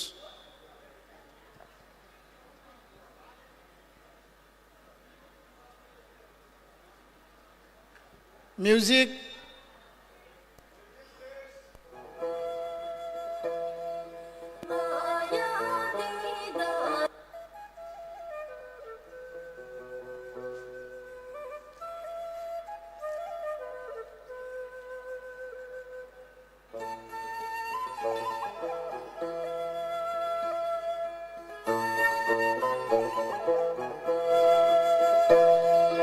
Maya Dida Shu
Many thanks to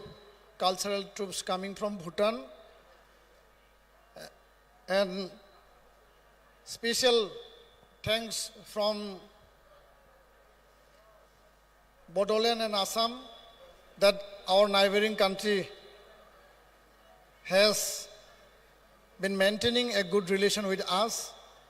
Thanks once again. Goजोननाय थाबाय. दानिया जोंनि आलासि आमार सदौ अखम छात्र सन्थार बर्तमानर मुख्य उपदेष्टा निखिल बर' छात्र सन्थार सदाय बिग ब्रादार हिसाबे आमाक अनुप्रेरणा जोगाय आहा आरो आमार लगत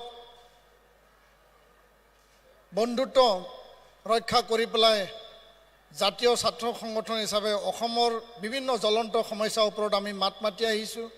শিক্ষাৰ লগত জড়িত বিভিন্ন সমস্যাক আমি একেলগে আমি কাম কৰি আহিছোঁ আৰু যথেষ্ট সফলভাৱে আমি আগবাঢ়ি গৈছোঁ আৰু আজিৰ এই মঞ্চত আমাৰ সন্মানীয়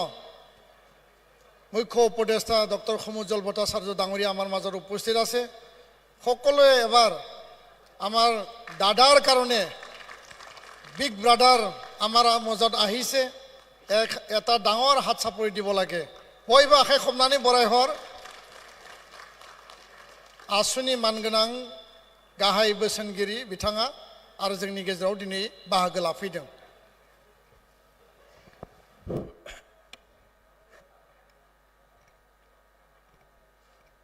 खुलुमबाय निखिल बड़ो छात्र सन्थार 57তম অধিবেশনৰ আজি এই আলোচনা সভাৰ সন্মানীয় সভাপতি তথা আমাৰ আটাইৰে সন্মানৰ নিখিল বড়ো ছাত্ৰ সন্থাৰ সভাপতি দীপেন বড়ো ডাঙৰীয়া নিখিল বড়ো ছাত্ৰ সন্থাৰ সন্মানীয় সাধাৰণ সম্পাদক খনীন্দ্ৰ বসুমতাৰী প্ৰমুখে উপদেষ্টা খুংৰা ছয়গাৰী প্ৰমুখে সকলো বিষয়বিয়াসকল এই অধিবেশনৰ অৱৰ্তনা সমিতিৰ সন্মানীয় সভাপতি একালৰ নিখিল বড়ো ছাত্ৰ সন্থাৰ সাধাৰণ সম্পাদক বৰ্তমানৰ সন্মানীয় বিধায়ক লৰেন্স ইষ্ট্ৰাৰী ডাঙৰীয়া চিফ কনভেনৰ শংকৰলাল ব্ৰহ্ম ডাঙৰীয়া প্ৰমুখে অৱৰ্তনা সমিতিৰ আন বিষয়বিয়াসকল মঞ্চত উপবিষ্ট আমাৰ নিখিল বড়ো সাহিত্য সভাৰ সন্মানীয় সাধাৰণ সম্পাদক নীলকান্ত গোৱাৰী ডাঙৰীয়া উপসভাপতি প্ৰশান্ত বড়ো ডাঙৰীয়া মঞ্চত উপবিষ্ট আমাৰ আটাইৰে সন্মানৰ ইছৰোৰ সন্মানীয় সঞ্চালক doctor Sudhir Kumar respected Dr. Sudhir Kumar, former director of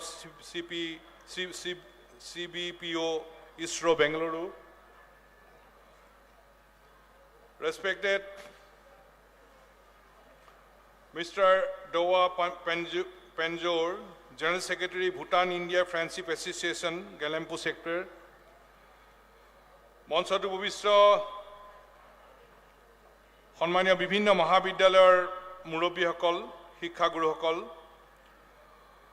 সন্মানীয় সংসদ জয়ন্ত বসুমতাৰী ডাঙৰীয়া আমাৰ মাজত উপস্থিত পদ্মশ্ৰী অনিল বড়ো ছাৰ মোৰ সৈতে অহা সদৌ অসম ছাত্ৰ সন্থাৰ উপসভাপতি নৱজ্যোতি ৰায়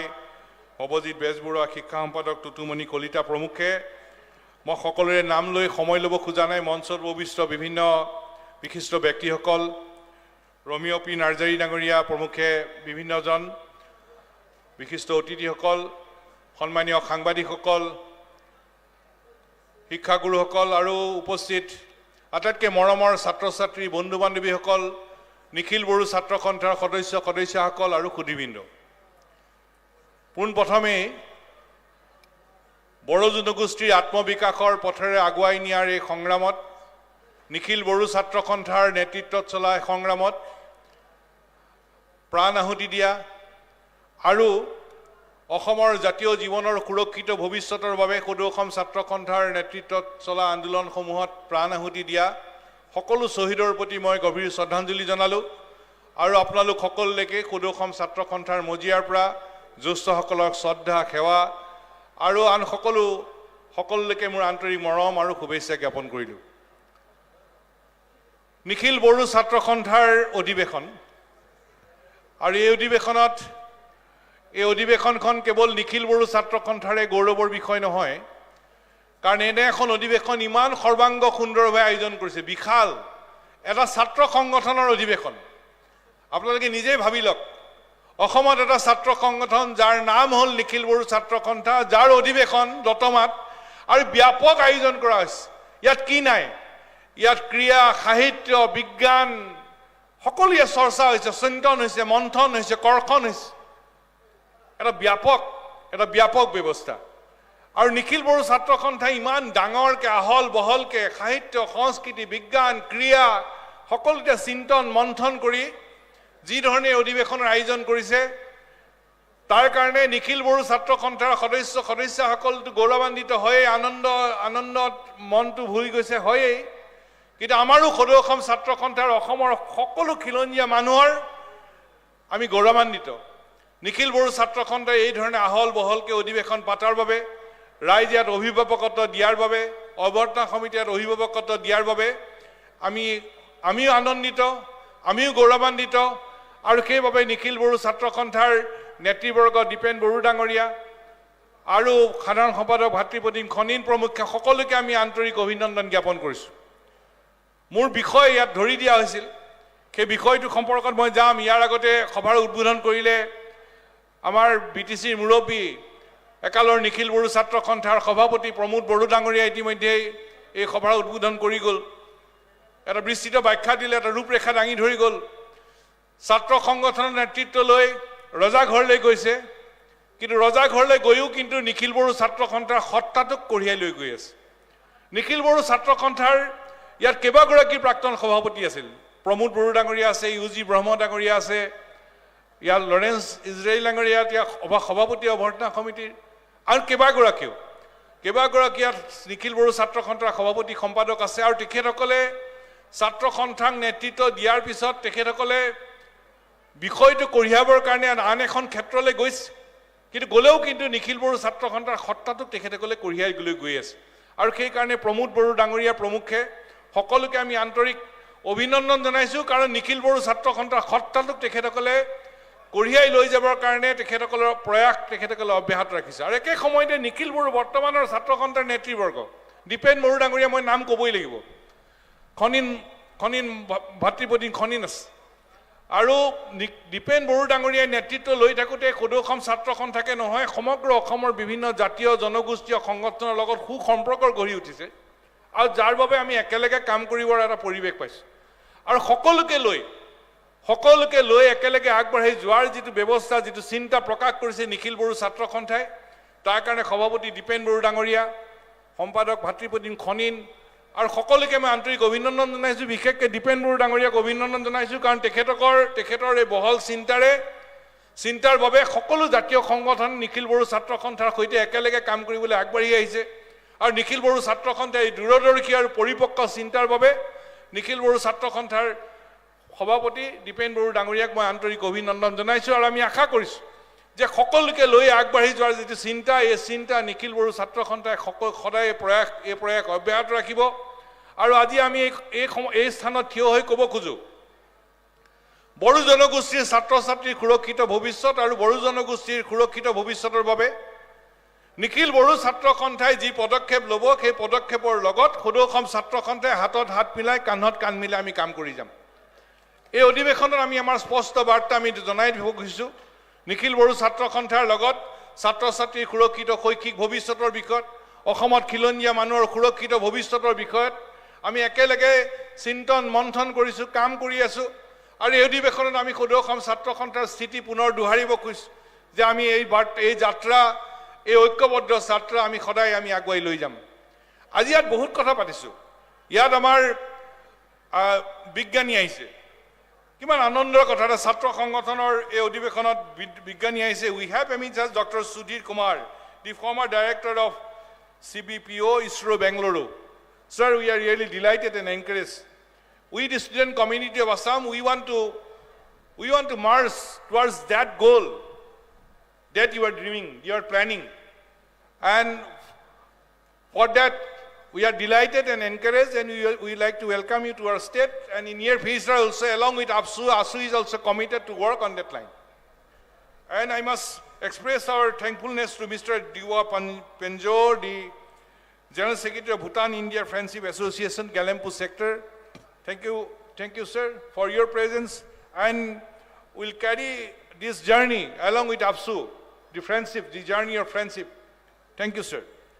মই এতিয়া বিশেষ সময় নলওঁ মোৰ ক'বলৈ এখিনি 15 মিনিটৰ ভিতৰত মই শেষ কৰিবলৈ মই চেষ্টা কৰিম মোৰ বিষয় দিছে মাতৃভাষা মাধ্যমৰ বিষয়ৰ লগত দিছে কাৰেন্ট চ্যালেঞ্জেছ প্ৰত্যাহ্বান and emerging trends of NEP 2020 for changing quality education through mother tongue medium মাতৃভাষা মাধ্যমৰ কথা কৈছে শিক্ষাৰ কথা ক'লে ইয়াত সন্মানীয় শিক্ষামন্ত্ৰী ৰনোজ পেগু ডাঙৰীয়া কেইবাটাও বিষয়ত কৈ গ'ল নাম দিয়া হৈছে এডুকেশ্যন এণ্ড ইয়থ কনক্লেভ আৰু 15 মিনিটৰ ভিতৰতে মোৰ ক'বলগীয়াখিনি সামৰিম কাৰণ যিবোৰ বিষয় আমি কথা পাতি আছো আমি সকলোৱে জানো কেৱল আমি কোনগিটা দিশেৰে আমি আগুৱাই যোৱা উচিত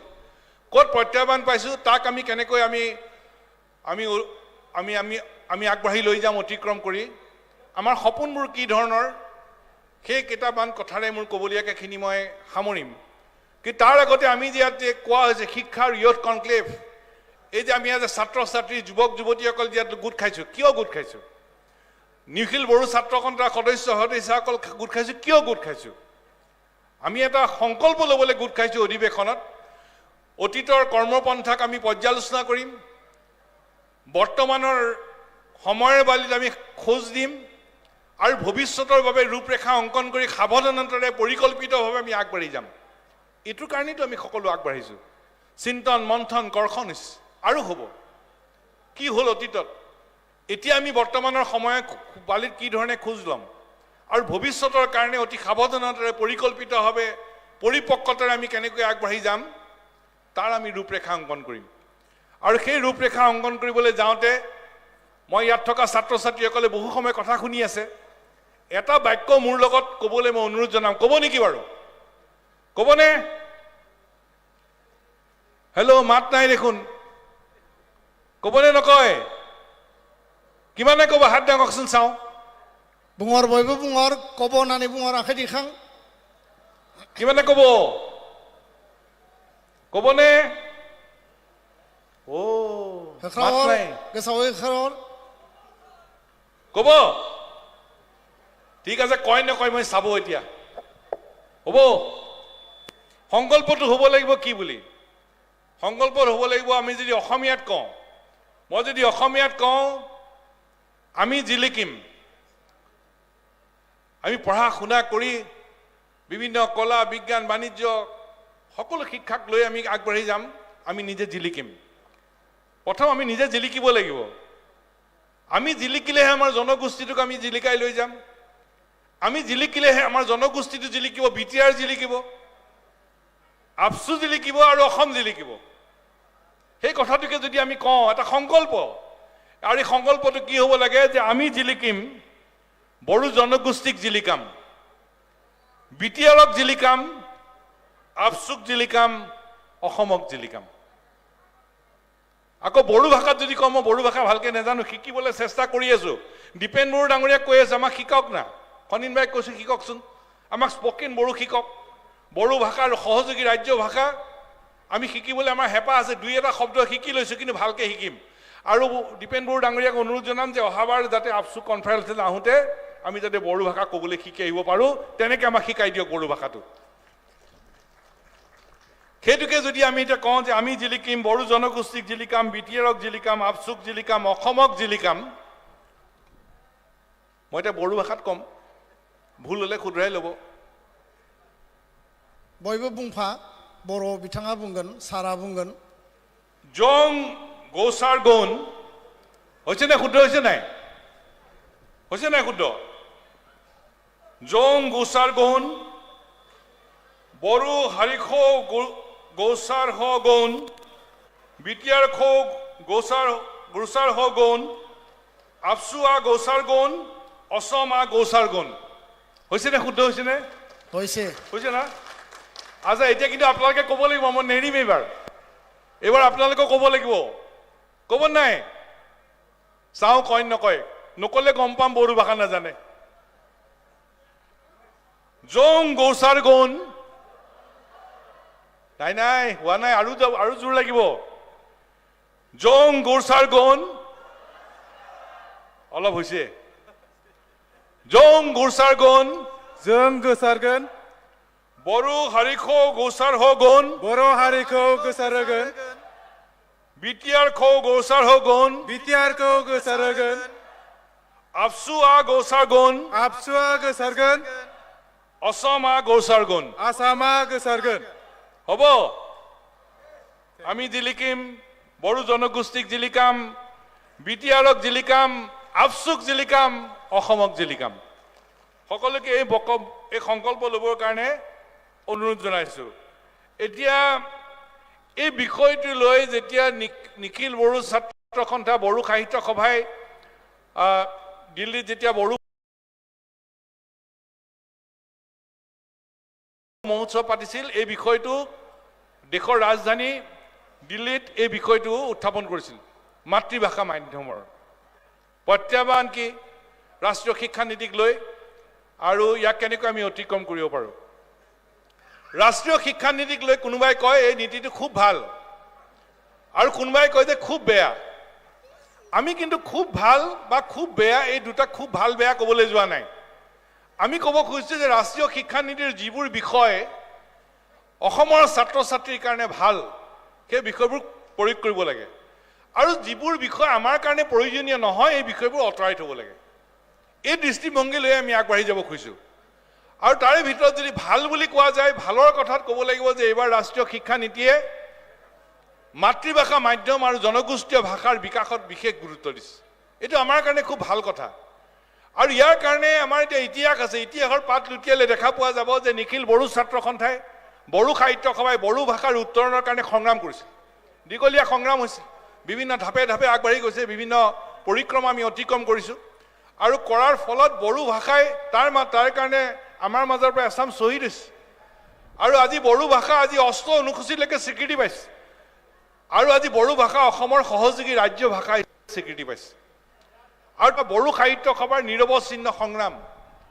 আৰু এই বড়ো জনগোষ্ঠীৰ নিৰৱচ্ছিন্ন সংগ্ৰাম এই নিখিল বড়ো ছাত্ৰ সন্থা আৰু বড়ো সাহিত্য সভাই যে নিৰৱচ্ছিন্ন সংগ্ৰাম কৰিলে তাৰ কাৰণে বড়ো ভাষাই আজি 8 অনুসূচীলৈকে স্বীকৃতি পালে সহযোগী ৰাজ্য ভাষা এতিয়া অসমৰ খুব গৌৰৱৰ কথা একেধৰণে আমি যদি আকৌ অসমীয়া ভাষাৰ কথা পাতিবলৈ যাওঁ 37টা বছৰ ব্ৰিটিছৰ যুগত অসমীয়া ভাষাত ইয়াত নাছিল আমাক আঁতৰাই দিয়া হৈছিল অসমীয়া ভাষা নাই মাতৃভাষা নাই 37টা বছৰ পিছত ভাষাৰ উজা হেমচন্দ্ৰ বৰুৱাকে ধৰি ভাষাৰ কাণ্ডাৰীসকলে আমাৰ ভাষা বচালে তাৰপিছত ভাষা আন্দোলন হ'ল মাধ্যম আন্দোলন হ'ল মই মাধ্যম আন্দোলনটোৰ কথা এইকাৰণে ক'ব খুজিছোঁ 72 চনত তেতিয়া আমাৰ গাঁৱে ভূঞে আমাৰ কি আছিল কিমানজন ডিগ্ৰী বুলি সোধে যে আমাৰ গাঁৱত কিমানজন ডিগ্ৰী কোনোবাই কয় 5 জন 2 জন 3 জন 10 জন আমাৰ ডিগ্ৰী কিমানেই আছিল কিন্তু সেইবাৰ আমাৰ আন্দোলনটো আছিল মাধ্যমৰ আন্দোলন উচ্চ শিক্ষাত মাতৃভাষা মাধ্যম দিব লাগে আমাক আৰু যেতিয়া আমাৰ তাৰ কাৰণে 5 গৰাকী শ্বহীদ হ'ল 50 বছৰ হৈ গ'ল মাধ্যম আন্দোলনৰ 72ৰ পৰা আজি অসমীয়া ভাষাই আজি মাধ্যমৰ স্বীকৃতি পোৱাৰ পিছত আজি অসমৰ গাঁৱে ভূঞে যেতিয়া স্নাতক পৰ্যায়লৈকে যেতিয়া মাতৃভাষাত পঢ়িব পৰা হ'ল অসমীয়া মাধ্যমত পঢ়িব পৰা হ'ল লাখ লাখ ছাত্ৰ ছাত্ৰী এতিয়া স্নাতক হৈ গ'ল এইটো মাধ্যম আন্দোলনৰ ফল এইটো নিখিল বড়ো ছাত্ৰ সন্থা আৰু বড়ো সাহিত্য সভাৰ আন্দোলনৰ ফলত এতিয়া ভাষা স্বীকৃতি পাই গ'ল 12লৈকে গ'ল কলেজত আহিল বিশ্ববিদ্যালয় আহিল আৰু এতিয়া বড়ো মাধ্যমতে পঢ়িব পৰা ব্যৱস্থা হৈ গ'ল কেৱল এতিয়া সা সুবিধা দিব লাগে আজি দীপেন বড়োৰ লগত এতিয়া কথা পাতিছিলোঁ যে সা সুবিধাখিনি দিব লাগে বিশ্ববিদ্যালয়ত দিব লাগে মহাবিদ্যালয়ত দিব লাগে যাতে বড়ো মাধ্যমতে আমাৰ ছাত্ৰ ছাত্ৰীয়ে উচ্চ শিক্ষা গ্ৰহণ কৰিব পাৰে এই মাধ্যম আন্দোলনৰ এই মাধ্যমৰ এই স্তৰটো পাওঁতে কিন্তু সংগ্ৰাম আৰু এই সংগ্ৰামৰ পিছত এই দীঘলীয়া সংগ্ৰামবিলাকৰ পিছত এতিয়া ৰাষ্ট্ৰীয় শিক্ষা নীতি 2020ত কৈছে যে আমি মাতৃভাষা মাধ্যম আৰু জনজাতীয় জনগোষ্ঠীয় ভাষাত বিশেষ গুৰুত্ব দিয়া হ'ব এইটো এটা প্ৰাপ্তি আমাৰ এইটো এটা প্ৰাপ্তি কাৰণ অতদিন অসমৰ ৰাইজে মাতৃভাষাৰ কাৰণে আন্দোলন কৰি আছিল বড়ো ভাষাৰ কাৰণে আন্দোলন বড়ো মাধ্যমৰ কাৰণে হৈছে অসমীয়া মাধ্যম অসমীয়া ভাষা বিভিন্ন জনজাতীয় জনগোষ্ঠীয় ভাষাৰ কাৰণে আন্দোলন হৈছিল আৰু এতিয়া অসমীয়া ভাষা বড়ো ভাষাৰ কথাটো থলোঁ বা মাধ্যমলৈকে আহি গ'ল এতিয়া মিচিং ৰাভা তিৱা টাই কাৰ্বি বিভিন্ন জনজাতীয় জনগোষ্ঠীয় ভাষাৰ বিভিন্ন স্তৰত স্বীকৃতিৰ কাৰণে সংগ্ৰাম হৈ আছে আৰু এতিয়া শেহতীয়াকৈ অসম চৰকাৰে সিদ্ধান্ত লৈছে যে মিচিং ৰাভা কাৰ্বি তিৱা দেউৰী ডিমাচা প্ৰাথমিক স্তৰলৈকে মাধ্যম হিচাপে স্বীকৃতি দিছে ভাল কথা সকলো জনজাতীয় জনগোষ্ঠীয় ভাষাৰ বিকাশ হ'ব লাগে এতিয়া এই ৰাষ্ট্ৰীয় শিক্ষা নীতিত মাতৃভাষা আৰু জনজাতীয় জনগোষ্ঠীয় ভাষাৰ বিকাশৰ কথাটো আমাৰ কাৰণে ভাল কথা ৰাষ্ট্ৰীয় শিক্ষা নীতিৰ আৰু দুটা কথা মই কৈ থওঁ এই সুযোগতে ৰাষ্ট্ৰীয় শিক্ষা নীতিৰ আৰু এটা ভাল কথা আমাৰ কাৰণে আছে এইটো মাল্টি ডিচিপ্লিনাৰী কোৰ্চৰ কথা আছে ইয়াত এতিয়া আগতে যেনেকৈ বিজ্ঞান পঢ়িলে মেডিকেল ইঞ্জিনিয়াৰিং পঢ়িম কলা পঢ়িলে কলা গ'লোঁ বাণিজ্য পঢ়িলে বাণিজ্য গ'লোঁ এতিয়া মাল্টি ডিচিপ্লিনাৰী কোৰ্চৰ কথা কৈছে বিজ্ঞান পঢ়িলেও আমি কলা আৰু কলা বাণিজ্য পঢ়িলেও বিজ্ঞান পঢ়াৰ সুবিধা আমাক দিয়া হৈছে নতুন শিক্ষানীতিত এইটো অসমৰ দৰে ৰাজ্যৰ কাৰণে ছাত্ৰ ছাত্ৰীৰ কাৰণে অতি ভাল কথা হৈছে কেৱল এই কথাটোত আগবাঢ়ি যাবৰ কাৰণে এতিয়াৰ পৰা বিদ্যালয় পৰ্যায়ত এটা কেৰিয়াৰ গাইডেন্স চেণ্টাৰ লাগিব স্কুলত পঢ়ি থাকোঁতে বিদ্যালয়ত পঢ়ি থাকোঁতে আমাৰ ল'ৰা ছোৱালীক জনাই দিব লাগিব, ল'ৰা ছোৱালী মাক দেউতাকক জানিবলৈ দিব লাগিব যে বিজ্ঞান পঢ়িলেও কলা, কলা পঢ়িলেও বাণিজ্য, বাণিজ্য পঢ়িলেও কলা, বিজ্ঞান কেনেকৈ পঢ়িব পাৰি, কি বিষয়ত পঢ়িব পাৰি, সেই বিষয়ত জনাৰ ব্যৱস্থাটো বিদ্যালয়ৰ পৰ্যায়ৰ পৰা কেৰিয়াৰ গাইডেন্সৰ ব্যৱস্থা কৰিব লাগিব। নহ'লে সময়ৰ মূৰত কোনফালে যাম কোনফালে নাযাম আমাৰ খেলি মেলি হ'ব। এতিয়াও আমাৰ মাজত সেই আলোচনা চলিয়ে আছে, আমি কিন্তু গম পোৱা নাই যে বিজ্ঞান পঢ়িলেও কলা কেনেকৈ পঢ়িব পাৰি, কলা পঢ়িলেও বিজ্ঞান বাণিজ্য কেনেকৈ পঢ়িব পাৰি, আমি এতিয়ালৈকে সকলোৱে জনা হোৱা নাই। আৰু সেইকাৰণে চৰকাৰে বিদ্যালয়বিলাকতে কেৰিয়াৰ গাইডেন্স চেল খুলিব লাগে, যাতে এই মাল্টি ডিচিপ্লিনাৰী কোৰ্চৰ বিষয়টো আমি যাতে সুবিধা ল'ব পাৰোঁ। তৃতীয় কথাটো বেয়া, দুটা ভাল কথা ক'লে এটা বেয়া কথা, আমাৰ মহাবিদ্যালয়বিলাকত ৰাজহ সংগ্ৰহৰ ব্যৱস্থা কৰিবলৈ কৈছে, যিটো আমাৰ কাৰণে অসমৰ দৰে ৰাজ্যৰ কাৰণে, বিটিআৰ দৰে অঞ্চলৰ কাৰণে আমাৰ কাৰণে কেতিয়াও গ্ৰহণযোগ্য নহয়। কলেজত ৰাজহ সংগ্ৰহ কৰিবলৈ দিয়া মানে ছাত্ৰ ছাত্ৰীৰ ওপৰত ফিজৰ বোজা জাপি দিয়া হ'ব। গতিকে সেইটো আমাৰ কাৰণে প্ৰয়োজন নহয়, আঁতৰাই থ'ব লাগে। গতিকে যিবোৰ বিষয় ভাল প্ৰয়োগ, যিবোৰ বিষয় ভাল নহয় আঁতৰাই থ'ব লাগে। এতিয়া মই আকৌ মূল বিষয়লৈ আহি গ'লোঁ। মাতৃভাষা মাধ্যমত শিক্ষা গ্ৰহণ কৰিবলৈ যাওঁতে প্ৰত্যাহ্বানবোৰ কি আছে, প্ৰত্যাহ্বানবোৰ কি? ইয়াত বিষয়টোৱে দিছে যে প্ৰত্যাহ্বান কি। মই এটা কথা কৈ খুব ভাল পাওঁ যে মাতৃভাষা মাধ্যমত কোনোবাই কয় যে শিক্ষা গ্ৰহণ কৰাটো ভাল নে, কোনোবাই কয় যে বেয়া নে, কোনোবাই কৈছে পাৰিম নে, কোনোবাই কয় যে ইংৰাজী মাধ্যমতে যোৱা ভাল। কিন্তু পৃথিৱীৰ যিমান পণ্ডিত গুণী জ্ঞানী ব্যক্তি আছে সকলোৱে মাতৃভাষা মাধ্যমত পঢ়িয়েই সেই স্তৰ পাইছে। যিমান বিজ্ঞানী গুণী জ্ঞানী ব্যক্তি আছে। মহাত্মা গান্ধীয়ে কি কৈছিল, মই দিল্লীতো কৈছিলোঁ এই কথা, আজিও মই লিখি লৈ আহিছোঁ। মহাত্মা গান্ধীয়ে মাতৃভাষা সম্পৰ্কত কি কৈছে, মই ভাবোঁ যে এই বাক্যটো যদি আমি পঢ়ি লওঁ, বুজি লওঁ, আমাক আৰু বেলেগ উত্তৰৰ কোনো প্ৰয়োজন নাই। ইয়াত মঞ্চত অৱশ্যে বহুত শিক্ষাগুৰু আছে, আপোনালোকৰ সন্মুখত মোৰ পৰামৰ্শ দিয়াৰ ধৃষ্টতা নাই, আপোনালোকৰ পৰা আমি পৰামৰ্শই বিচাৰিছোঁ। মহাত্মা গান্ধীয়ে কৈ গৈছিল কি, মহাত্মা গান্ধীয়ে কৈছিল কেঁচুৱাৰ শাৰীৰিক বিকাশৰ বাবে মাকৰ গাখীৰ যিমান প্ৰয়োজনীয়, মানুহৰ মানসিক বিকাশৰ বাবেও মাতৃভাষা সিমানেই প্ৰয়োজনীয়। ইয়াতকৈ মই ভাবোঁ যে মাতৃভাষাৰ প্ৰয়োজন কি তাতকৈ ক'ব নালাগে আৰু। কেঁচুৱাৰ শাৰীৰিক বিকাশৰ বাবে মাকৰ গাখীৰ যিমান প্ৰয়োজনীয়, মানুহৰ মানসিক বিকাশৰ বাবেও মাতৃভাষা সিমানেই প্ৰয়োজনীয়। আৰু এতিয়া এই কথাটোক লৈ এতিয়া আমাৰ প্ৰত্যাহ্বানবোৰ কি? এতিয়া নতুন শিক্ষানীতিখন পঢ়িলে ইমান ভাল লাগে, মানে এটা সপোনৰ জগতলৈ যোৱা যেন লাগে। কিন্তু ইয়াক বাস্তৱত পৰিণত কৰিবলৈ আটাইতকৈ মূল বিষয়টো হ'ল আন্তঃগাঁথনি, ইনফ্ৰাষ্ট্ৰাকচাৰ। আন্তঃগাঁথনি যদি ঠিকমতে কৰা দিয়া নাযায়, তেতিয়াহ'লে নতুন শিক্ষানীতি প্ৰয়োজনীয় আন্তঃগাঁথনিৰ অবিহনে অসাৰ হৈ পৰিব। আৰু সেইকাৰণে আন্তঃগাঁথনিৰ বিষয়টোত বিশেষভাৱে গুৰুত্ব দিয়াটো অত্যন্ত প্ৰয়োজন। আন্তঃগাঁথনিত গুৰুত্ব দিবই লাগিব, শ্ৰেণী কোঠা লাগিব, আন বিষয়ৰ সুবিধা লাগিব, শিক্ষক লাগিব, প্ৰশিক্ষণপ্ৰাপ্ত শিক্ষকৰ প্ৰয়োজন, এই শিক্ষক নিযুক্তিৰ ব্যৱস্থা কৰিব লাগিব। এইকেইটা বিষয় অত্যন্ত প্ৰয়োজনীয় বিষয়। এতিয়া আমি যি সময়ত পাতি আছোঁ ৰাষ্ট্ৰীয় শিক্ষানীতিক প্ৰত্যাহ্বান কি প্ৰত্যাহ্বানৰ আমি পাতিবই লাগিব। এতিয়া গোটেই অসমত অসমীয়া মাধ্যম আৰু বড়ো মাধ্যমৰ প্ৰাথমিক বিদ্যালয়সমূহক জোৰা লগালে ৩০০০ৰ বেছিখন বিদ্যালয়ত এজনীয়া শিক্ষকে চলি আছে। নহয় জীৱনবোৰ ডাঙৰে ৩০০০ হ'ব অসমীয়া বড়ো মিলি প্ৰায় ৩০০০খন প্ৰাথমিক বিদ্যালয় এজনীয়া শিক্ষাগুৰুৱে চলি আছে। ২০০ বিদ্যালয় টিচাৰলেছ বিদ্যালয়। টিচাৰলেছ মানে বিদ্যালয় শিক্ষক নাই, ওচৰৰ বিদ্যালয়ৰ পৰা আহি পঢ়াই যায়। মই ঋণাত্মক কথা পাতিবলৈ যোৱা নাই, মই কেৱল প্ৰতিচ্ছবিখন চাইছোঁ আৰু ইয়াৰ নিৰাময় উপায় কৰিবলৈ আমি আগবাঢ়িব লাগিব, শিক্ষক দিব লাগিব আমাৰ প্ৰাথমিক বিদ্যালয়বিলাকত। কাৰণ প্ৰাথমিক ভেটিটোৱে আমাৰ ভেটি হয়। গতিকে প্ৰাথমিক বিদ্যালয়ত যিমান শিক্ষক লাগে সিমান শিক্ষক দিব লাগে। শ্ৰেণীভিত্তিক এজন শিক্ষক দিয়া অত্যন্ত প্ৰয়োজন, তেতিয়া আমাৰ ভেটিটো শক্তিশালী হ'ব। আৰু সেইকাৰণে আমাৰ আন্তঃগাঁথনি প্ৰয়োজনীয় শিক্ষক দিয়াৰ ব্যৱস্থা কৰিব লাগিব। আৰু এটা বিষয় আমি এইখিনিতে পাতি ল'ব লাগিব, এটা মাইণ্ডছেট, আমাৰ এটা ব্লকেড অফ মাইণ্ডছেট হৈ গৈছে। সেইটো হ'ল যে আমি এনেকৈ ভাবোঁ যে বড়ো মাধ্যমত পঢ়িলে আমি আগবাঢ়িব নোৱাৰিম নেকি, ইংৰাজী মাধ্যমত পঢ়িলে ভাল হ'ব নেকি, অসমীয়া মাধ্যমত পঢ়িলে নোৱাৰিম নেকি, ইংৰাজী মাধ্যমটোতহে পাৰিম নেকি, এনেকুৱা এটা মেণ্টেল ব্লকেড আছে আমাৰ। আৰু এই মেণ্টেল ব্লকেডটো কিন্তু ভাঙি নাইকিয়া কৰিব লাগিব। তাৰ কাৰণে নিখিল বড়ো ছাত্ৰ সন্থাই ছাত্ৰ সংগঠন হিচাপে কাম কৰি আছে। বড়ো সাহিত্য সভা, অসম সাহিত্য সভাই এটাত অভিভাৱকত্ব দিব লাগিব। ইয়াত পূজনীয় শিক্ষাগুৰুসকল আছে, অধ্যক্ষসকল আছে।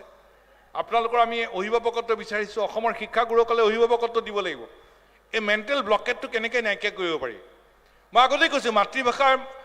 জ্ঞান আহৰণৰ কাৰণে আটাইতকৈ উত্তম বিষয়টি হ'ল মাতৃভাষা আৰু তাৰ কাৰণে এতিয়া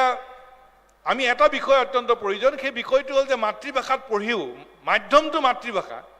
ইংৰাজী এটা ভাষা ছাবজেক্ট হ'ব পাৰে মাতৃভাষাত পঢ়িলেও আগতে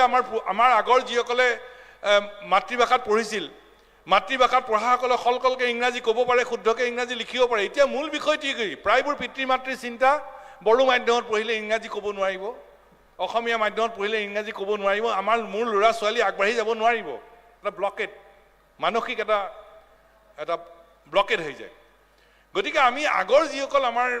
যিসকলে মাতৃভাষাত পঢ়িছিল তেওঁলোকেতো মাতৃভাষাতে পঢ়িছিল সলকলকৈ ইংৰাজী ক'বও পাৰে লিখিবও পাৰে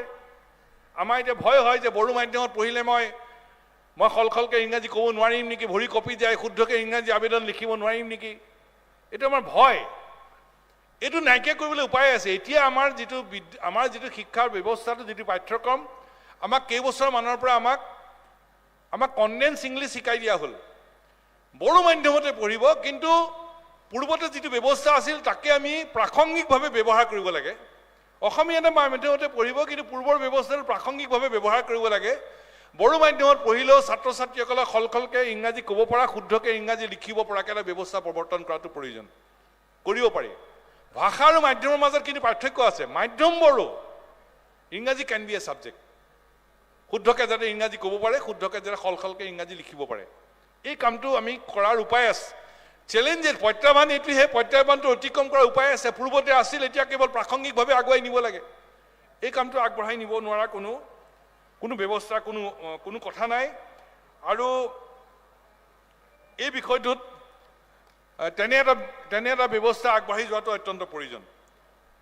এতিয়া মই যদি আৰু এটা কথা যদি পাতিবলৈ যাওঁ সেই ব্যৱস্থাটো হ'ল সৰ্বপল্লী ৰাধাকৃষ্ণই কৈ গৈছিল এই সময়ত বিদেশী ভাষা এতিয়া জ্ঞান আহৰণৰ মাধ্যম হিচাপে লোৱা কথাটো শিক্ষা বিজ্ঞানৰ দৃষ্টিভংগীৰে অনুপযুক্ত it is educationally unsound to make a foreign tongue the means of acquiring knowledge বিদেশী ভাষা এটা জ্ঞান আহৰণৰ মাধ্যম হিচাপে লোৱা কথাটো শিক্ষা বিজ্ঞানৰ দৃষ্টিভংগীৰে অনুপযুক্ত আমি কোৱা নাই সৰ্বপল্লী ৰাধাকৃষ্ণনে সেই সময়ত আমাৰ ৰাধাকৃষ্ণন কমিশ্যনৰ সময়ত তেতিয়া এই কথাটো কৈ গৈছে গতিকে মেণ্টেল ব্লকেটটো নাইকিয়া কৰিবলৈ যিটো আমাৰ প্ৰত্যাহ্বান আছে সেই প্ৰত্যাহ্বানটো আমি অতিক্ৰম কৰিবলৈ আমি উপায় এটা উলিয়াব লাগিব ভাল কিতাপ লাগিব কিতাপৰ লগত আকৌ লাগিব অনুবাদমূলক কিতাপ লাগিব আমাৰ অনুবাদমূলক কিতাপৰ ক্ষেত্ৰত আমি ব্যৱস্থা লোৱাটো অত্যন্ত উপায় আমাৰ ভাষাটো আমাৰ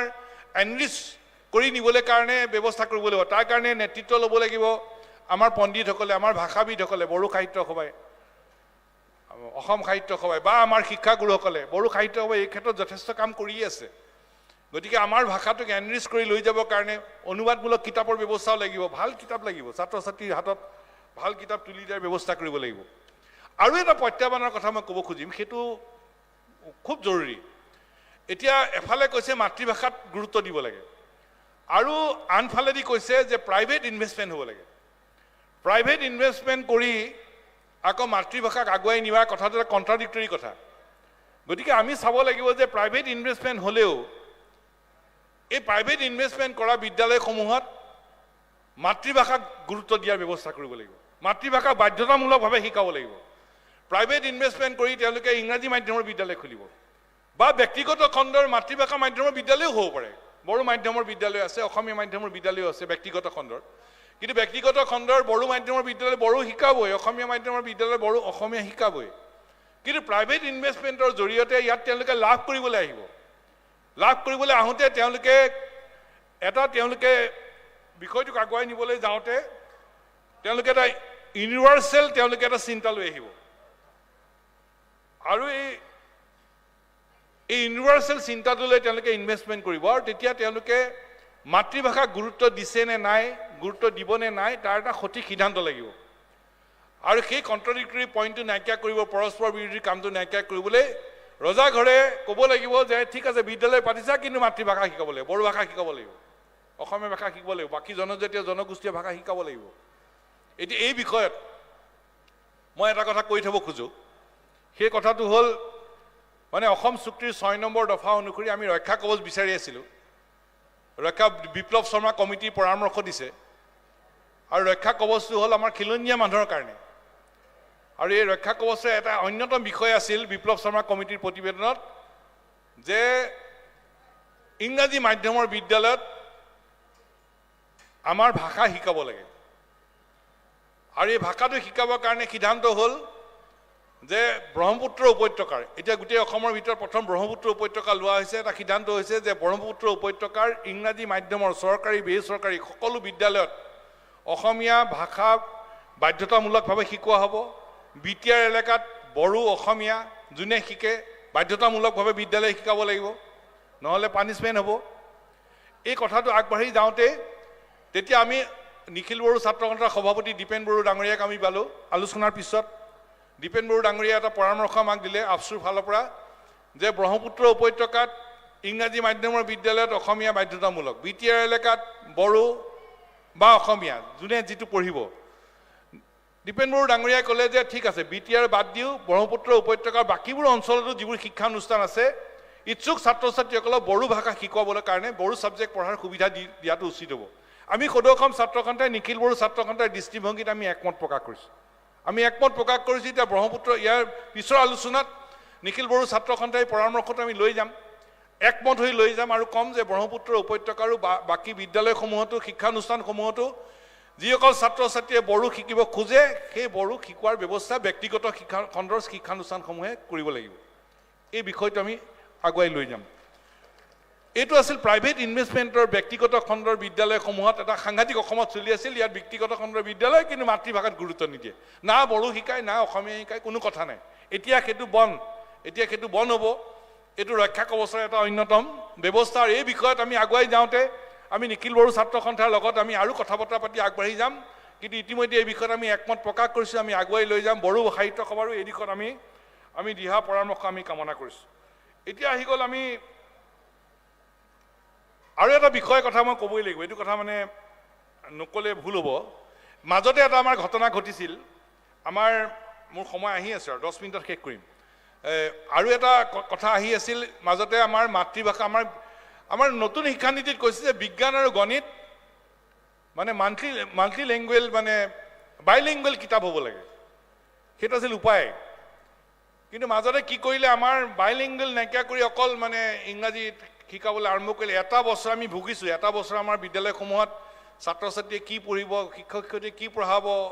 অভিভাৱকৰ বিপাঙত পৰিছিল কিন্তু নিখিল বড়ো ছাত্ৰ সন্থাৰ সদৌ অসম ছাত্ৰ সন্থা বড়ো সাহিত্য বা অসম সাহিত্য আমি একেলগে আমি সিদ্ধান্ত ল'লোঁ যে নহ'ব বাইলিংগুৱেল টেক্সটবুক প্ৰাথমিক পৰ্যায়ত আমাৰ বড়ো ইংৰাজী অসমীয়া ইংৰাজী বাইলিংগুৱেজ থাকিব লাগিব মাতৃভাষাক কৈছে মাতৃভাষা দিব লাগিব এবছৰ অলপ টানাজোৰা হ'ল কিন্তু ইতিমধ্যে এইটো কথাত আমি ধন্যবাদ দিব লাগিব মই আজি নিখিল বড়ো ছাত্ৰ সন্থাৰ ৰাজহুৱা মানে অধিৱেশনৰ ৰাজহুৱাভাৱে আমি ক'ব খুজিছোঁ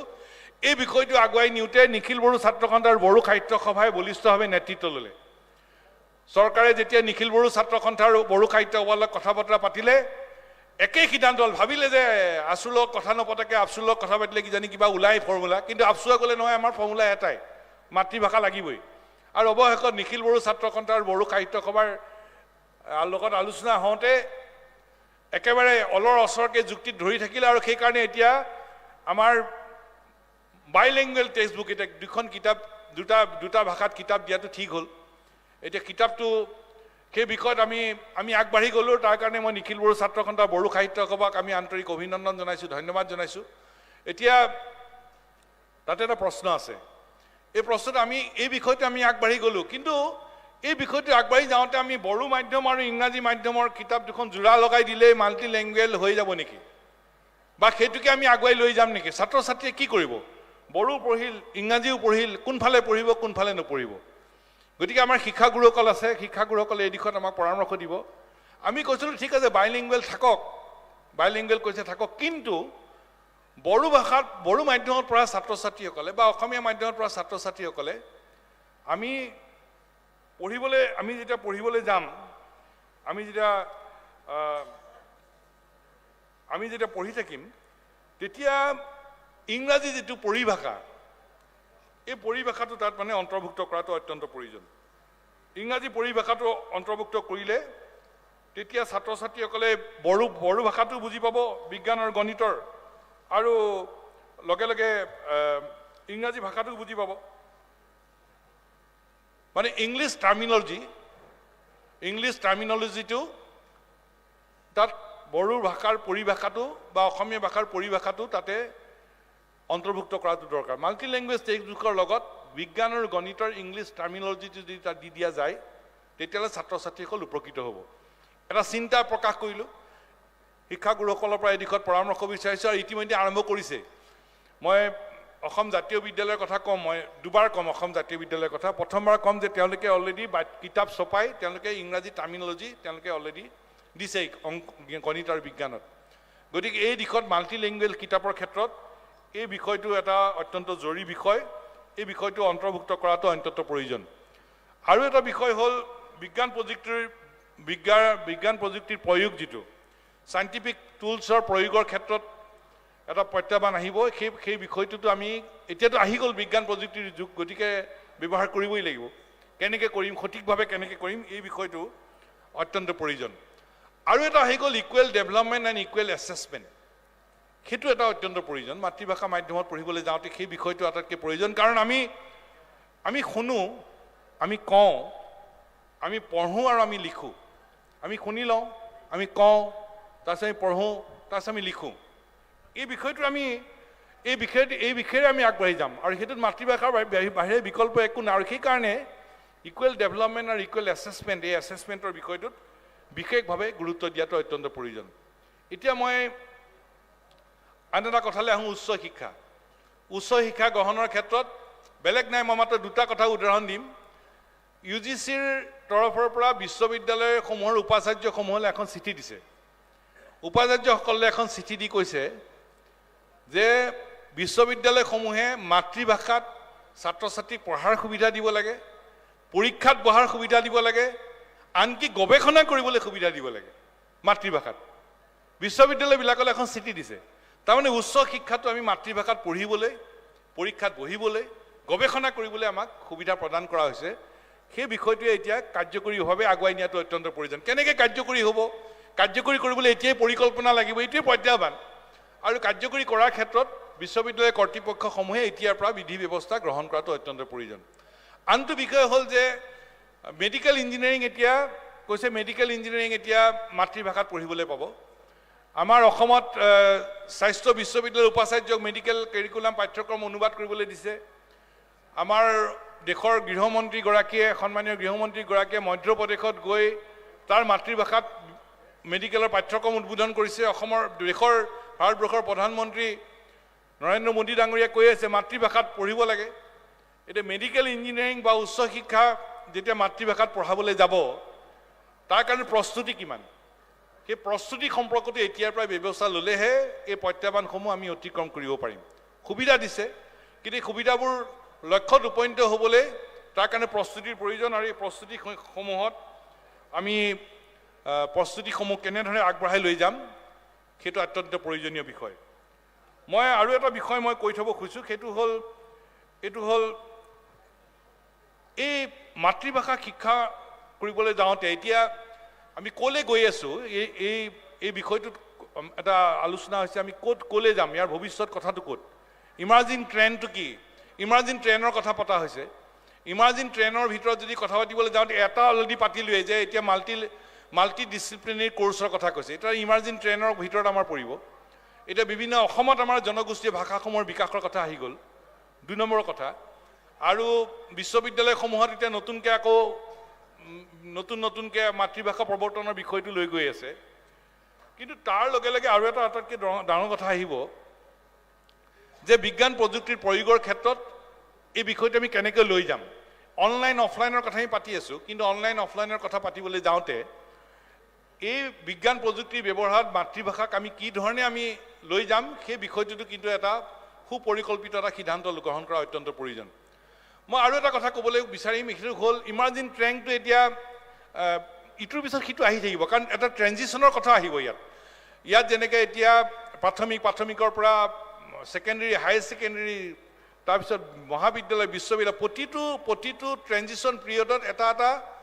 আমাৰ ব্যৱস্থা আমি সন্মুখীন হৈ গৈ থাকিম মই এটা উদাহৰণ দিম সেইটো হ'ল যে মেঘালয়ত এতিয়া বড়ো ভাষা যেনেকৈ অস্ত্ৰ অনুসূচীৰে স্বীকৃতি পালে মেঘালয়ত এতিয়া খাচী আৰু গাৰো ভাষাক অস্ত্ৰ অনুসূচীৰে স্বীকৃতি দিবলৈ তেওঁলোকে সংগ্ৰাম কৰি আছে খাচী ছাত্ৰহঁতে গাৰো ছাত্ৰহঁতে হোৱাগৈ নাই তেওঁলোকৰ এটা ট্ৰেনজিশ্যন পিৰিয়ড আছে মাতৃভাষাত পঢ়ি গৈ যিহেতু অস্ত্ৰ অনুসূচীৰে স্বীকৃতি পোৱা নাই তেওঁলোকে ইংৰাজীলৈ যেতিয়া তেওঁলোকে ছুইচ অভাৰ কৰে তেতিয়া এটা ট্ৰেনজিশ্যন পিৰিয়ড আহে তাত এটা অসুবিধাৰ সন্মুখীন হয় ইয়াতো এতিয়া আমি মাতৃভাষাটোক লৈ আগবাঢ়ি যাওঁতে প্ৰত্যেকটো স্তৰত এটা ট্ৰেনজিশ্যন পিৰিয়ড আহে আৰু এই পিৰিয়ডটোক অতিক্ৰম কৰিবলৈ আমি কি ধৰণে ব্যৱস্থা ল'ম সেই ব্যৱস্থাৰ সম্পৰ্কত এটা ৰূপৰেখা অংকন কৰাটো অত্যন্ত প্ৰয়োজন কিন্তু এটা কথা আমি স্বীকাৰ কৰিব লাগিব যে মাতৃভাষা মাধ্যমৰ গুৰুত্ব দিয়াৰ লগে লগে ড্ৰপ আউটৰ সংখ্যা এতিয়া কমি যাব ড্ৰপ আউটৰ সংখ্যা কমিব ছাত্ৰ ছাত্ৰীসকলে পঢ়িবলৈ সুবিধা পাব বোধশক্তি বৃদ্ধি পাব পঢ়িবলৈ সুবিধা পাব এই বিষয়টো সেইবাবে আমাৰ কাৰণে অত্যন্ত প্ৰয়োজনীয় বিষয় মই তাৰে কাৰণে এটা কথা মই আকৌ ক'ব খোজো আৰু এগৰাকী পণ্ডিতৰ কথা মই লৈ আহিছোঁ শিক্ষাবিদ বায়' ৱাৰ্ণে তেওঁ 1895 to 1986 এই পিৰিয়ডৰ ভিতৰতে তেওঁ ক'বলৈ এইখিনি কৈছিল তেওঁ কি কৈছিল 1895ত কৈছিল মাতৃভাষা একেধাৰে সঁজুলি আনন্দ সুখ আৰু জ্ঞানৰ উৎস ৰুচি আৰু শিকন প্ৰক্ৰিয়াৰ পৰিচালক the mother tongue is at once a tool a source of joy and happiness and knowledge a director of taste and learning মাতৃভাষা একেধাৰে সঁজুলি আনন্দ সুখ আৰু জ্ঞানৰ উৎস ৰুচি আৰু শিকন প্ৰক্ৰিয়াৰ পৰিচালক গতিকে আমি এই বিষয়টো আগুৱাই নিবলৈ যাওঁতে এই ভেৰিয়েশ্যনৰ কথাটো লৈ আমি আগবাঢ়ি যোৱাটো অত্যন্ত প্ৰয়োজন আৰম্ভ হৈছে সুবিধা আছে কিন্তু ল'বলগীয়া সাৱধানতাবিলাকো অত্যন্ত প্ৰয়োজন আৰু ইয়াৰ জৰিয়তে আমাৰ দেশপ্ৰেম বাঢ়ে পেট্ৰিয়টিজিম বাঢ়ে নেশ্যনেলিজিম বাঢ়ে এটা ৱৰ্ল্ড ভিউ এটা আমাৰ সন্মুখলৈ আহি পৰে এটা বিশ্বজনীন এটা দৃষ্টিভংগীও আহে এই মাতৃভাষা মাধ্যমত পঢ়াৰ লগে লগে এইবোৰ এটা নতুন এটা এৰিয়া আমাৰ ডেভেলপ হৈ গৈ থাকে জাতি প্ৰেম বাঢ়ে দেশপ্ৰেম বাঢ়ে নেশ্যনেলিজিম বাঢ়ে আকৌ তাৰ লগে লগে এটা ৱৰ্ল্ড ভিউ এটা আমি ল'বলৈ পাৰোঁ এই কথাবিলাককে আমি আগবাঢ়ি লৈ যাব পাৰোঁ মই সামৰিব খুজিছোঁ ইয়াতকৈ দীঘলীয়া কথা মই টানিব খোজা নাই কিন্তু এইটো কথা ঠিক যে মাতৃভাষা মাধ্যমত শিক্ষা গ্ৰহণ কৰাৰ বাহিৰে কোনো বিকল্প নাই বোধশক্তিৰ ইয়াত সুবিধা হয় যিকোনো বিষয় সহজে আহৰণ কৰাৰ আমাৰ একমাত্ৰ উপায় হ'ল মাতৃভাষা প্ৰত্যাহ্বান যিবোৰ আছে প্ৰত্যাহ্বান আমি সুবিধালৈ আমি পৰিৱৰ্তন কৰিব লাগিব প্ৰত্যাহ্বানটো আছেই প্ৰত্যাহ্বানবোৰ আমি সুবিধালৈ সুযোগলৈ আমি ৰূপান্তৰ কৰি আগবাঢ়ি লৈ যাব লাগিব আৰু তাৰে দুই এটা কাম আৰম্ভ হৈছে আৰু এই কাম আগবাঢ়িব লাগিব প্ৰত্যাহ্বান আছে কাৰণে আমি আগবাঢ়ি নাযাম নেকি ইমাৰ্জিং নতুন ট্ৰেণ্ডবিলাকত আমি আগবাঢ়ি নাযাম নেকি যাম আমি আৰু সেই নতুন ট্ৰেণ্ডবিলাকত আগবাঢ়ি যাবলৈ প্ৰস্তুতি লাগিব আৰু সেই প্ৰস্তুতিৰ সম্পৰ্কতহে বিশেষভাৱে মনোযোগ দিয়াটো অত্যন্ত প্ৰয়োজন মই শেষত এটা কথাৰে মোৰ ক'বলগীয়া সামৰিম কিন্তু তাৰে আগত মই এটা খুব ভাল খবৰ বা বাৰ্তা এটা দিব খুজিছোঁ যে অসমত বহুত ভাল কাম হৈছে কিন্তু এতিয়া মাতৃভাষাক লৈ এতিয়া যে বড়ো ভাষা সহযোগী ৰাজ্য ভাষা হ'ল সকলোৰে গৌৰৱৰ বিষয় আমি আমাৰ মাজত আলোচনা কৰিছোঁ যে আমি সকলোৱে যিসকলে বড়ো ভাষা নাজানো আমি শিকিব লাগে সহযোগী ৰাজ্য ভাষা একেধৰণে আমি সকলোৱে বিভিন্ন জনজাতি আৰু জনগোষ্ঠীয় ভাষাও শিকিব লাগে য'ত যিটো ভাষা আছে সেই ভাষা আমি শিকি আমি আগবাঢ়ি যোৱাটো অত্যন্ত প্ৰয়োজন আজি যেনেকৈ আমি দীপেন বড়ো বা খনিন ভাই বা দীপেন বড়ো ডাঙৰীয়াক বিশেষভাৱে অনুৰোধ জনাইছোঁ যাতে আমাক স্পকেন বড়োটো শিকায় এতিয়া এনেকুৱা ভাল কামবোৰ আৰম্ভ হৈছে বড়ো সাহিত্য সভাকো আমি অনুৰোধ জনাম আমাৰ হেঁপাহ আছে শিকিবলৈ শিকাৰ সুবিধা দিব লাগে আজিও আমি নিখিল বড়ো ছাত্ৰ সন্থাৰ অধিৱেশনত মুকলিকৈ ক'ব খোজোঁ যে আমি বড়ো ভাষাক ভালকৈ শিকি বুজি আগবাঢ়িব খোজোঁ সুবিধা দিব লাগে আমাক অভিভাৱকত্ব দিব লাগে যাতে আমি আগবাঢ়ি যাব পাৰোঁ মই এটা উদাহৰণ দিম সেই উদাহৰণটো মই ভাবোঁ যে আপোনালোকে শুনি খুব ভাল পাব বিশেষকৈ নিখিল বড়ো ছাত্ৰ সন্থা আৰু বড়ো সাহিত্য সভাই শুনি খুব ভাল পাব হয়তো আপোনালোকে শুনিছে সেইটো হ'ল এখন বিদ্যালয়ে সেই কামটো আৰম্ভ কৰিছে সেই বিদ্যালয়খনৰ নাম হ'ল মই আকৌ ক'ম যে অসম জাতীয় বিদ্যালয় অসম জাতীয় বিদ্যালয় এতিয়া অসমীয়া মাধ্যম কিন্তু অসমীয়া মাধ্যমত তেওঁলোকে বড়ো শব্দৰ লগত পৰিচয় কৰি দিবৰ কাৰণে পাঠ্যক্ৰমত এটা বিশেষ তেওঁলোকে ব্যৱস্থা লৈছে অসমীয়া মাধ্যমত পঢ়া ল'ৰা ছোৱালীক বড়ো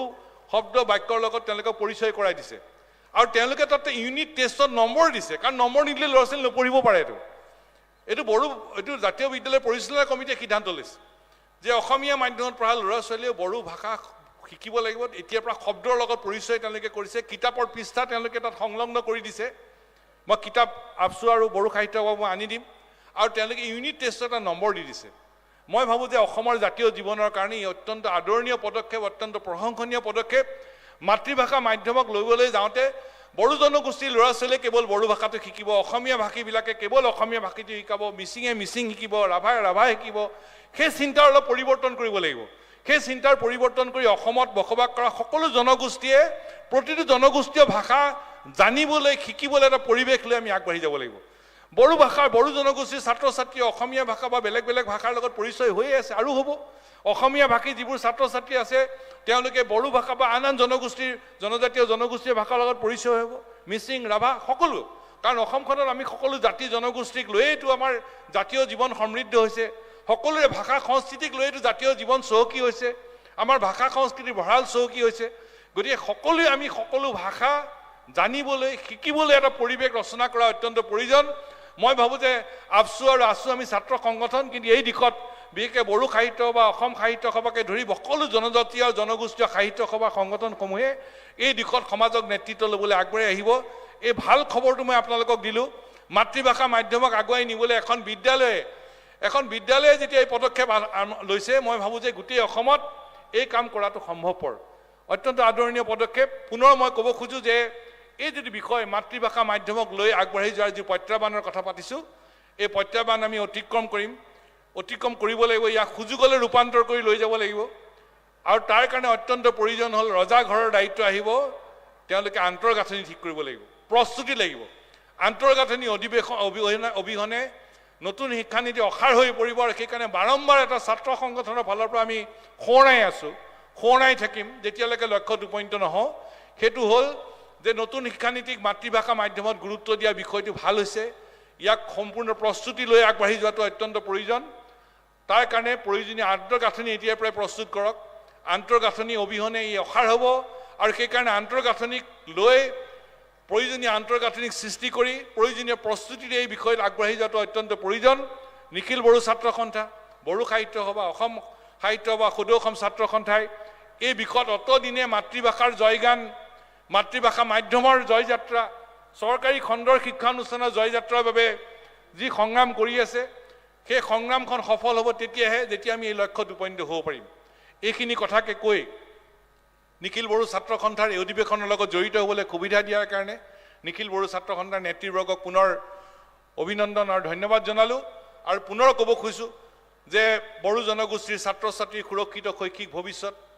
বড়ো জনগোষ্ঠীৰ আত্মবিকাশৰ পথ প্ৰশস্ত হোৱাৰ লক্ষ্য, আৰু অসমত খিলঞ্জীয়া মানুহৰ প্ৰভুত্ব আৰু সৰ্বকালৰ কাৰণে নিৰ্ণায়ক অধিকাৰ নিশ্চিত হোৱাৰ লক্ষ্যৰে আগুৱাই যাবৰ বাবে নিখিল বড়ো ছাত্ৰ সন্থা আৰু সদৌ অসম ছাত্ৰ সন্থাৰ নিখিল বড়ো ছাত্ৰ সন্থাই আমি হাতত হাত ধৰি কান্ধত কান্ধ মিলাই আমি আগবাঢ়ি যাম, তাকেই কামনা কৰি পুনৰ আপোনালোকলৈ আন্তৰিক অভিনন্দন জনাই মোৰ ক'বলৈ এইখিনি সামৰিছোঁ। ধন্যবাদ। জয় অসম। খুলুমবাই। বহুত বহুত ধন্যবাদ। আমাৰ সদৌ অসম ছাত্ৰ সন্থাৰ সন্মানীয় মুখ্য উপদেষ্টা